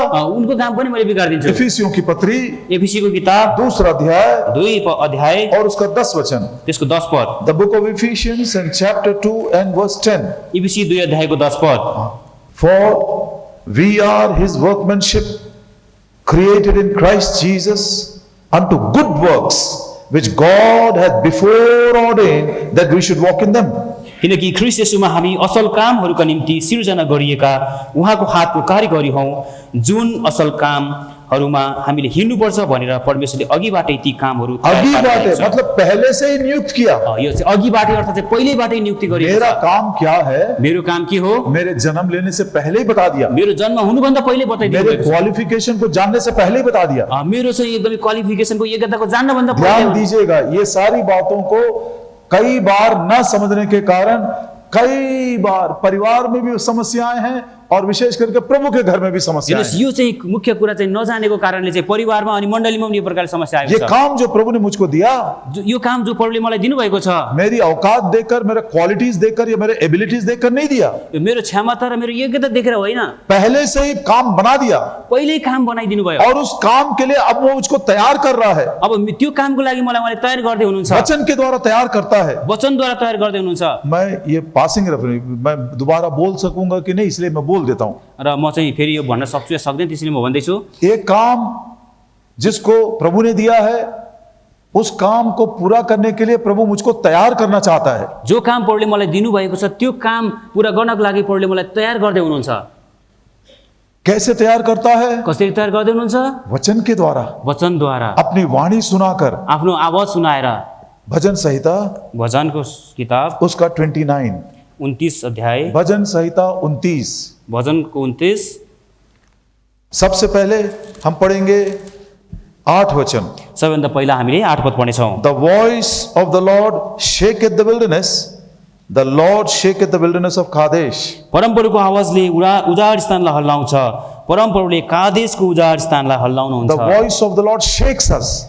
परमेश्वरको आवाजले हामीलाई चाहिँ हल्लाउँछ। इसीलिए बोलते हैं हर रोज सुबह और शाम को बाइबल पढ़ना है। यसै कारणले भनिएको छ तपाईलाई हरेक बिहान बेलुका प्रभुको वचनलाई पढ्नुहोस्। उसी वर्ड्स में से उसके वॉइस को हम सुन सकते हैं। अनि यही वचनद्वारा नै उहाँको आवाज हामी सुन्न सक्छौँ। जैसी वाणी प्रभु ने इनको सुनाया शायद मुझको नहीं सुनाएगा। जुन कुरा चाहिँ प्रभुले यिनलाई सुनाउनु भयो त्यो मलाई नसुनाउनु पनि सक्नुहुन्छ। इसके इनके आवश्यकता के अनुसार वो प्रभु का वचन उसकी वाणी ये सुनेंगे। र उनको आवश्यकता अनुसार प्रभुले त्यो आवाज चाहिँ उहाँलाई सुनाउनुहुन्छ। यदि मुझको प्रभु ने गणित पढ़ाने के लिए काम दिया है, यदि परमेश्वरले मलाई गणित पढाउनको लागि काम दिनुभएको मुझको छ, इंग्लिश नहीं सिखाएगा। मलाई इंग्लिश सिकाउनुहुन्न। ध्यान दीजिएगा, एकदम ध्यान दिनुस् यो। प्रभु ने मुझको गणित पढ़ाने के लिए काम दिया है तो इंग्लिश नहीं सिखाएगा। प्रभुले मलाई गणित सिकाउन लागि एकदम काम दिनुभएको छ भने इंग्लिश सिकाउनुहुन्न। इसीलिए हर एक विश्वासी घुटनों के ऊपर आकर जिस काम के लिए प्रभु ने पहले से ही नियुक्त किया है उस काम के लिए तैयार करे। यसै कारणले चाहिँ हरेक विश्वासी घुँडामा आएर जुन कामको लागि परमेश्वरले उहाँहरूलाई तयार गर्नुभएको छ त्यो कामको लागि तयारी हुनुपर्छ। इसलिए सबसे पहले क्या करता है? इसलिए सबैभन्दा पहिला के गर्नुपर्छ? हिला देता है। हल्लाइदिनुहुन्छ। The voice of the Lord shakes. परमेश्वरको बाणीले हल्लाउँछ। क्यों हिलाता है? किन हल्लाउँछ? इब्रानियों की पत्री ये 29 खोल कर रखिएगा। यो 29 खोलिराख्नुहोस्। हिब्रूको किताब, इब्रानियों की पत्री हिब्रूको किताब 12 अध्याय 12 अध्याय और उसका 26 और 27। 12 अध्यायको 26 र 27 पद। Whose voice then shook the earth, but now he hath promised, saying, once more I shake not the earth only, but also heaven. And this word, yet once more, signifieth the removing of those things that are shaken, as of things that are made, that those things which cannot be shaken may remain. Beautiful verses these are. यहाँनिर चाहिँ हामीले 26 र 27 पढ्छौँ। अनि उहाँको शब्दले त्यस घडी पृथ्वीलाई हल्लाइदियो। तर अब त उहाँले यसो भन्दै प्रतिज्ञा गर्नुभएको छ, अझै एकपल्ट म पृथ्वीलाई मात्र होइन तर स्वर्गलाई पनि हल्लाउँछु। अनि अझै एकपल्ट भन्ने वचनले के सङ्केत गर्छ भने हल्ला नसकिने चिजहरू यस हेतुले बनाइएका चिजहरू जस्तै हटिजान्छन् कि हल्लाउन नसकिने चिजहरू रहिरहन्। हिलाता है वो, उहाँले हल्लाउनुहुन्छ। और प्रभु ने सोचा प्रभुले सोच्नुभयो केवल ये पृथ्वी को ना, मैं स्वर्ग को भी हिला दूंगा। के पृथ्वीलाई मात्रै होइन, अब म स्वर्गलाई पनि हल्लाउँछु। क्यों मालूम? स्वर्ग भी उसकी दृष्टि में पवित्र नहीं है। किनकि स्वर्ग पनि उहाँको दृष्टिमा पवित्र छैन। ये अय्यूब की किताब में लिखा है। यो अय्यूबको किताबमा लेखिएको छ। स्वर्ग और पृथ्वी दोनों को हिला दिया। उहाँले स्वर्ग पृथ्वी दुईलाई हल्लाइदिनु भयो। क्यों हिला रहा है? किन हल्लाइरहनु भएको छ? जो बातें संसार की हैं, जुन कुरा संसारको छ, जो अनंत की नहीं है, जो अनन्तको छैन, वो गिर जाना चाहिए। त्यो चाहिँ एकदम खस्नु छ। और जो बातें हिल नहीं सकती है, जो कुरा हल्लन सकिँदैन, वो बना रहे। त्यो बनिरहेको छ। Oh, the voice of the Lord when it shakes, He wants to remove those things which are temporal, things which are carnal, things which are earthly, so that those things which cannot be shaken, heavenly things, spiritual things, and eternal things, they must abide. परमेश्वरले यो प्रकारले हल्लाइरहनु भएको छ। जो पनि कुरा सांसारिक छन्, संसारका छन्, एकदम शारीरिक छन्, ती कुराहरू हटिजाउन्, तर चाहिँ आत्मिक कुराहरू जुन छन्, ती कुराहरू स्वर्गीय छन्, ती कुराहरू चाहिँ रहिरहन् भन्ने हेतुले। और जब परमेश्वर ने पृथ्वी को भी हिला दिया, स्वर्ग को भी हिला दिया, परमेश्वरले पृथ्वीलाई पनि हल्लाउनु भयो, स्वर्गलाई पनि हल्लाउनु भयो। एक ही ऐसी बात है जो हिल नहीं सका। र एउटा यस्तो कुरा मात्र जो हल्लिन सकेन। Only one thing which even God could not shake. र एउटा यस्तो मात्र कुरा छ जुन चाहिँ हल्लन सक्दैन। What is that? के हो त्यो? Verse 28. 28 पद।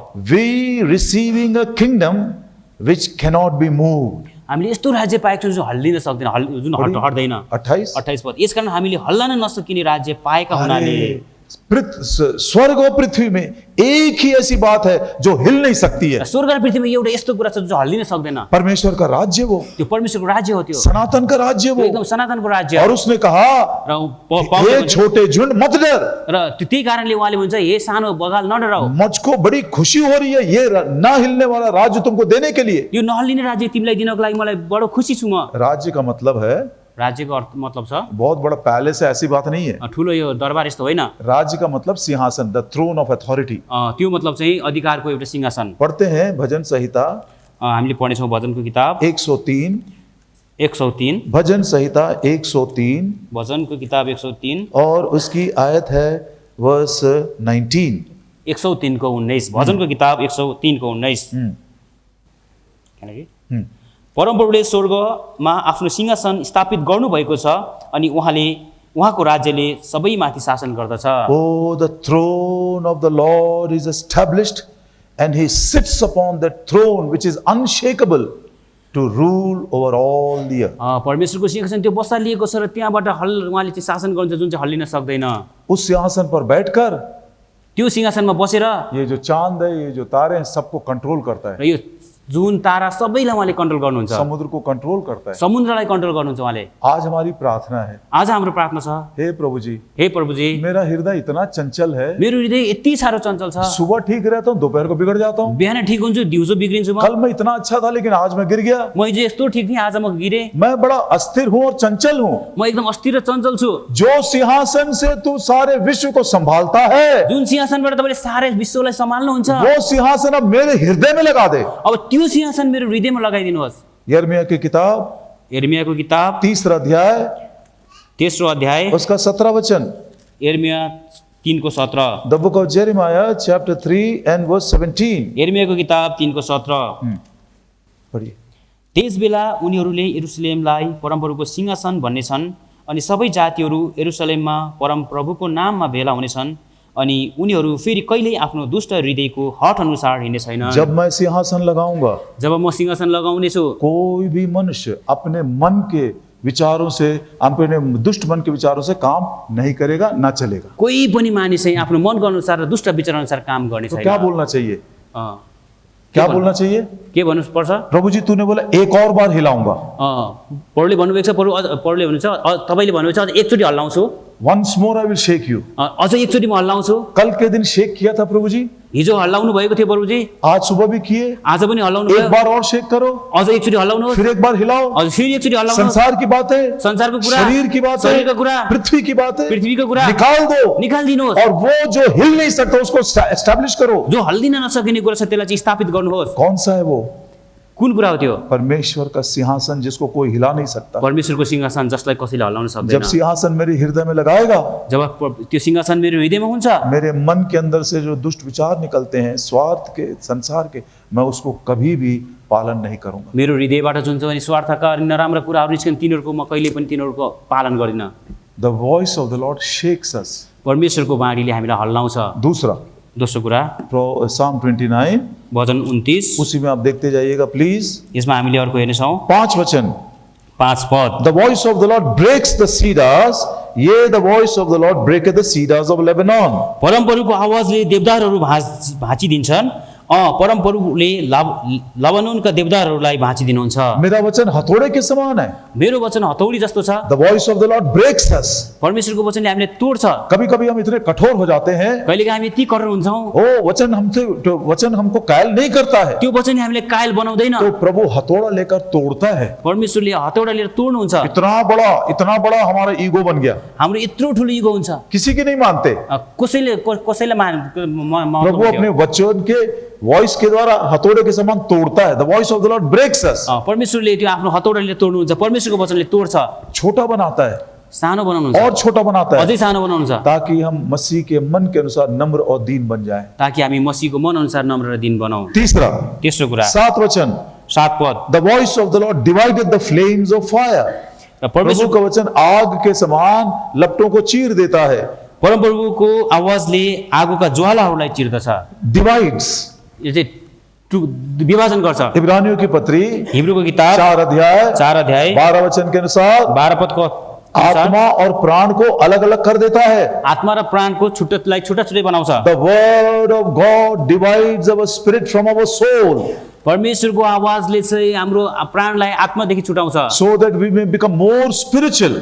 ताकि हामी अझै आत्मिक बनाऊ। चौथी बात, चौथो कुरा chapter 29 29 अध्याय and verse 9. 9 पद। The voice of the Lord maketh the hinds to cow and discovereth the forest. In his temple doth everyone speak of his glory.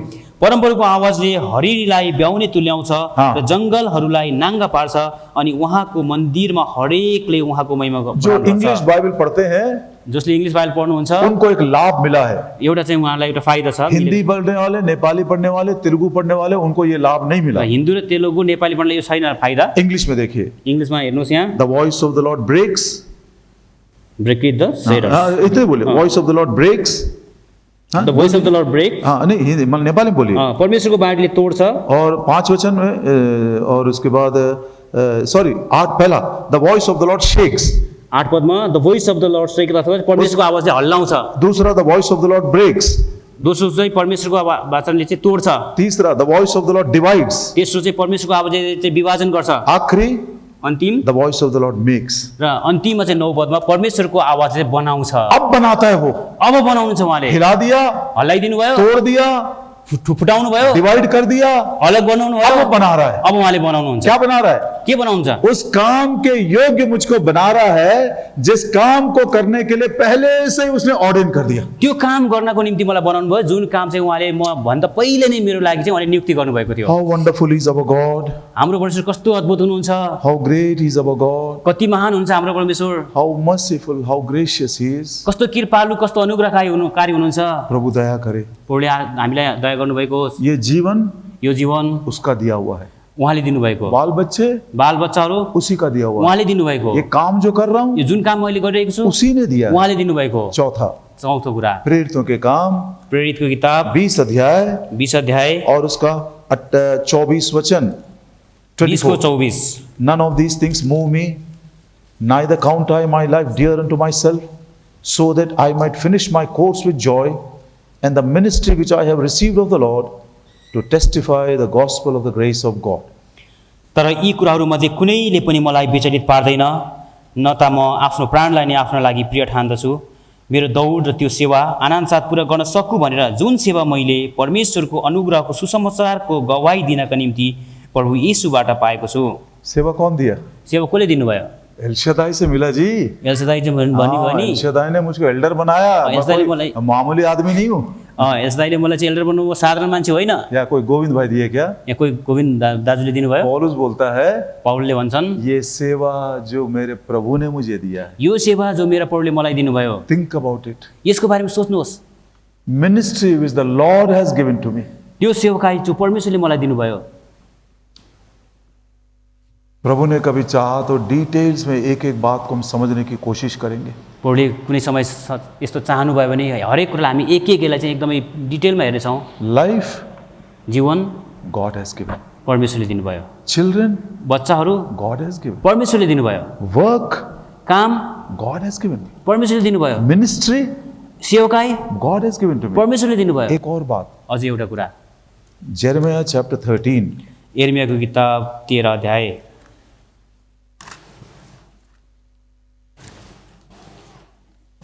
verse 20। 13 को 20। यिर्मयाह Lift 13। up your eyes and behold them that come from the north.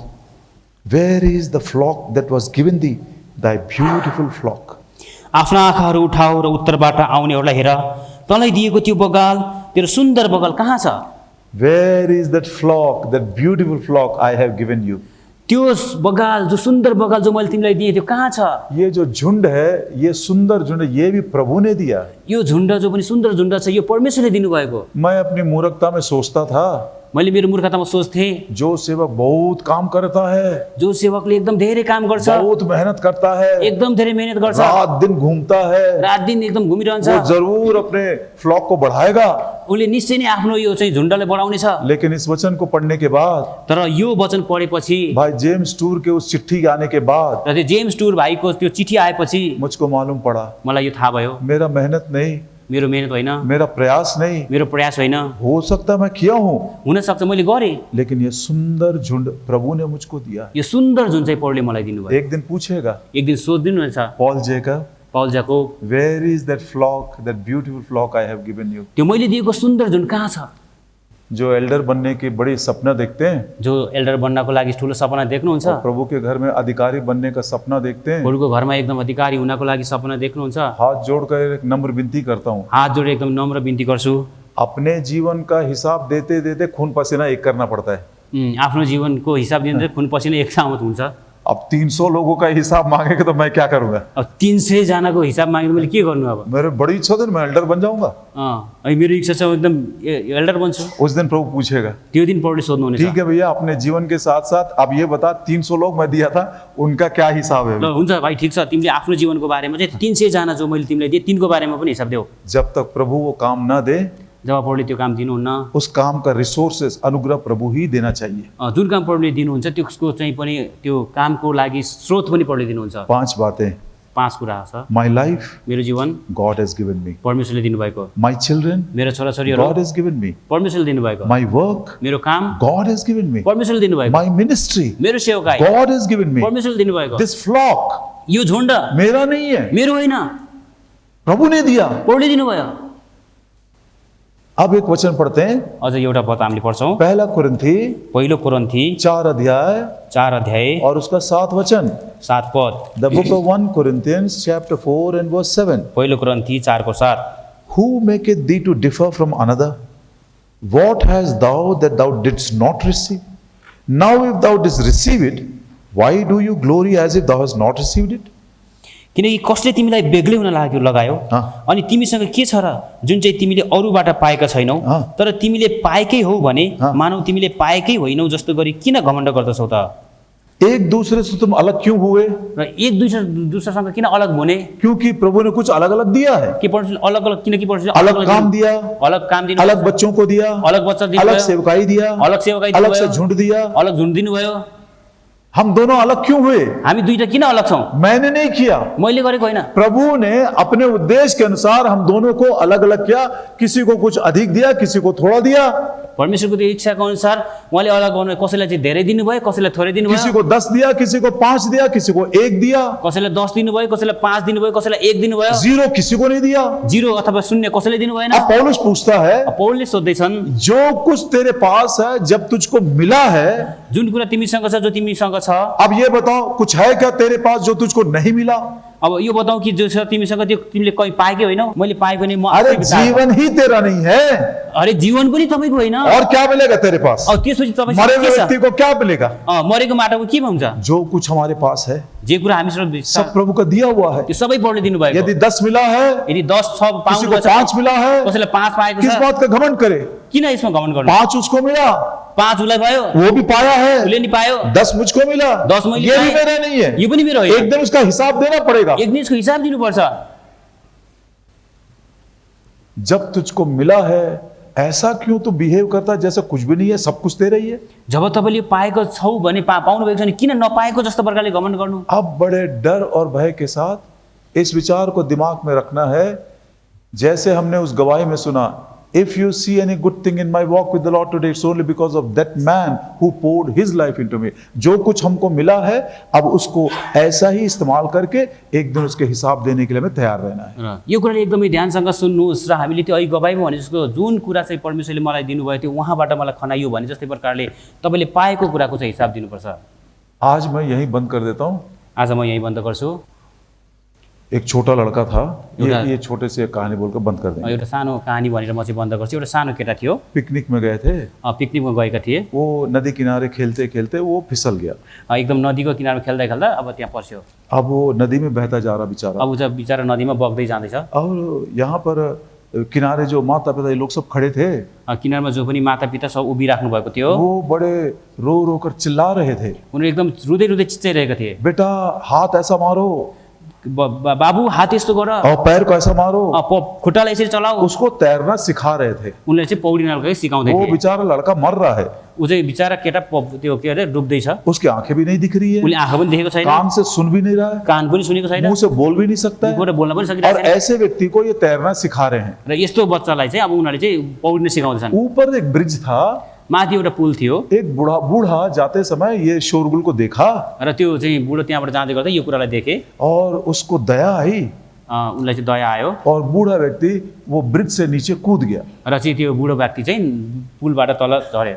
और एक 15-20 minute के बाद बड़े मुश्किल से छोटे बालक को बचाकर बाहर लाया। र 15-20 मिनटपछि एकदम बडा कठिनले चाहिँ त्यो बच्चालाई निकालेर बाहिर ल्याउनु भयो। बच्चे को जब होश आया, बच्चालाई जब त्यो होस आयो, तब उसने पूछा, र तब उनले सोधे, Who saved my life? उनले सोधे कसले मेरो जीवन बचायो, मेरे जीवन को किसने बचाया? मेरो जीवनलाई कसले बचायो? तो लोगों ने कहा ती मान्छेले भने वो जो कोने में बड़े अंकल खड़े हैं ना, उसने तो जो जीवन त्यो बचाया। कुनामा जो चाहिँ ठुलो अङ्कल उभिनु भएको छ नि उहाँले तिम्रो जीवन बचाउनु भयो। उसके पास गया, उनको साथमा दोनों पैरों को पकड़ लिया दुईटै खुट्टालाई समातेर और वो बोलता है, र भन्न थाले, uncle ji uncle thank you so much for saving my life. मेरो जीवन बचाइदिनु भएको एकदम धेरै धन्यवाद। अंकल ने उसको ऊपर उठाया, अङ्कलले उनलाई माथि उठाउनु भयो गले लगाकर बोला, र एकदमै अङ्कल हाल्दा भने, माय सन मेरो छोरा make sure that your life was worth saving. मेरा बेटा इस बात को पक्का करना, तेरा जीवन बचाना योग्य था। अनि उनले भने, मेरो छोरा तिमीले यो कुरा ध्यान देऊ, तिम्रो जीवन बचाइनको लागि योग्य थियो। 20 साल के बाद 20 वर्षको पछि लोग तुझको देखकर ये ना बोले, मानिसहरू देखेर त्यो नभनुन् कि, अरे दुष्ट व्यक्ति, उसी दिन तू मर गया होता तो कितना अच्छा रहता। र यो नभनुन् कि हे तेरो दुष्ट व्यक्ति त्यही दिन तिमी मरेको भए ठिक हुन्थ्यो, तेरा जान बच गया है। तिम्रो ज्यान बाँचेको छ। अब इस बात की तू चिंता करना, तेरा जान बचाना योग्य था, ऐसा जीवन बिताना कि लोग बोले कितना सुंदर है ये, बच गया और उसके द्वारा हमको इतना लाभ मिला।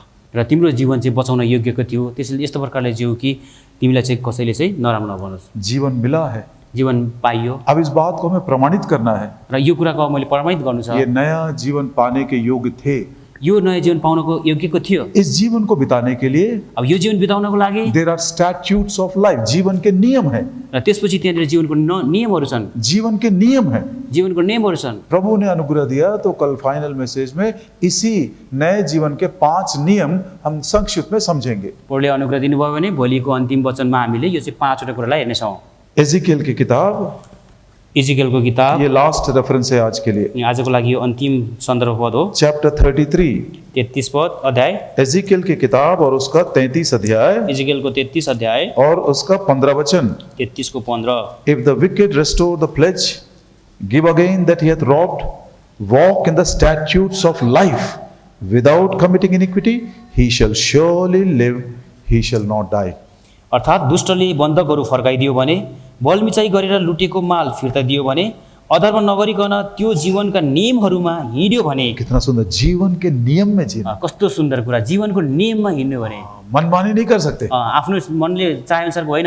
ये क्या नियम है? यो के नियम छ? प्रभु ने बहुत ही सुंदर अपने वचन में बताया है। प्रभुले आफ्नो वचनमा एकदम सुन्दर ढङ्गले ये बताउनु भएको जीवन छ। के नियम क्या है, कल हम जरूर सीखेंगे। यो जीवनको नियम के छ भोलि हामीले निश्चय नै सिक्नेछौँ। एक दिन हमको ये जीवन का हिसाब देना पड़ेगा। एक दिन हामीले यो जीवनको हिसाब दिनुपर्नेछ। जो यहाँ पर उद्धार नहीं पाए हैं, जो यहाँ उद्धार पाउनु भएको छैन, यदि कोई ऐसा बैठा हुआ है, यदि कोही यहाँ उद्धार नपाएर बसिरहनु अभी भएको भी छ भने, अपने पाप और अपराध में मरा हुआ है, यदि अहिलेसम्म पनि तपाईँ आफ्नो पाप र अपराधमा मरिरहनु भएको छ भने, प्रभु दया से आपको बोलना चाहता, मैं तुमको जीवन देने आया हूँ, बहुतायत का जीवन देने आया हूँ। प्रभुले आज एकदमै दया गरी भन्नुभएको छ, म तिमीलाई जीवन दिन आएको छु, म चाहिँ प्रशस्तताको जीवन दिन आएको छु। हे प्रभु जी, मुझ पापी पर दया कर, हे प्रभुजी, म पापीमा दया मैं गर्नुहोस्, मरना नहीं चाहता। म मर्न चाहदिनँ। प्रभु यीशु मसीह का लहू प्रभु येशूको रगत हमको धोकर शुद्ध करेगा, हामीले धोएर शुद्ध बनाउँछ, पापों की क्षमा देगा, पापको क्षमा दिन्छ, नया जीवन देगा, नयाँ जीवन दिन्छ, अनंत जीवन की आशा देगा। अनन्त जीवनको आशा दिन्छ। और जब तक पृथ्वी पर है, जबसम्म हामी पृथ्वीमा रहन्छौँ, उस जीवन को संभालने के लिए नियम देकर हमको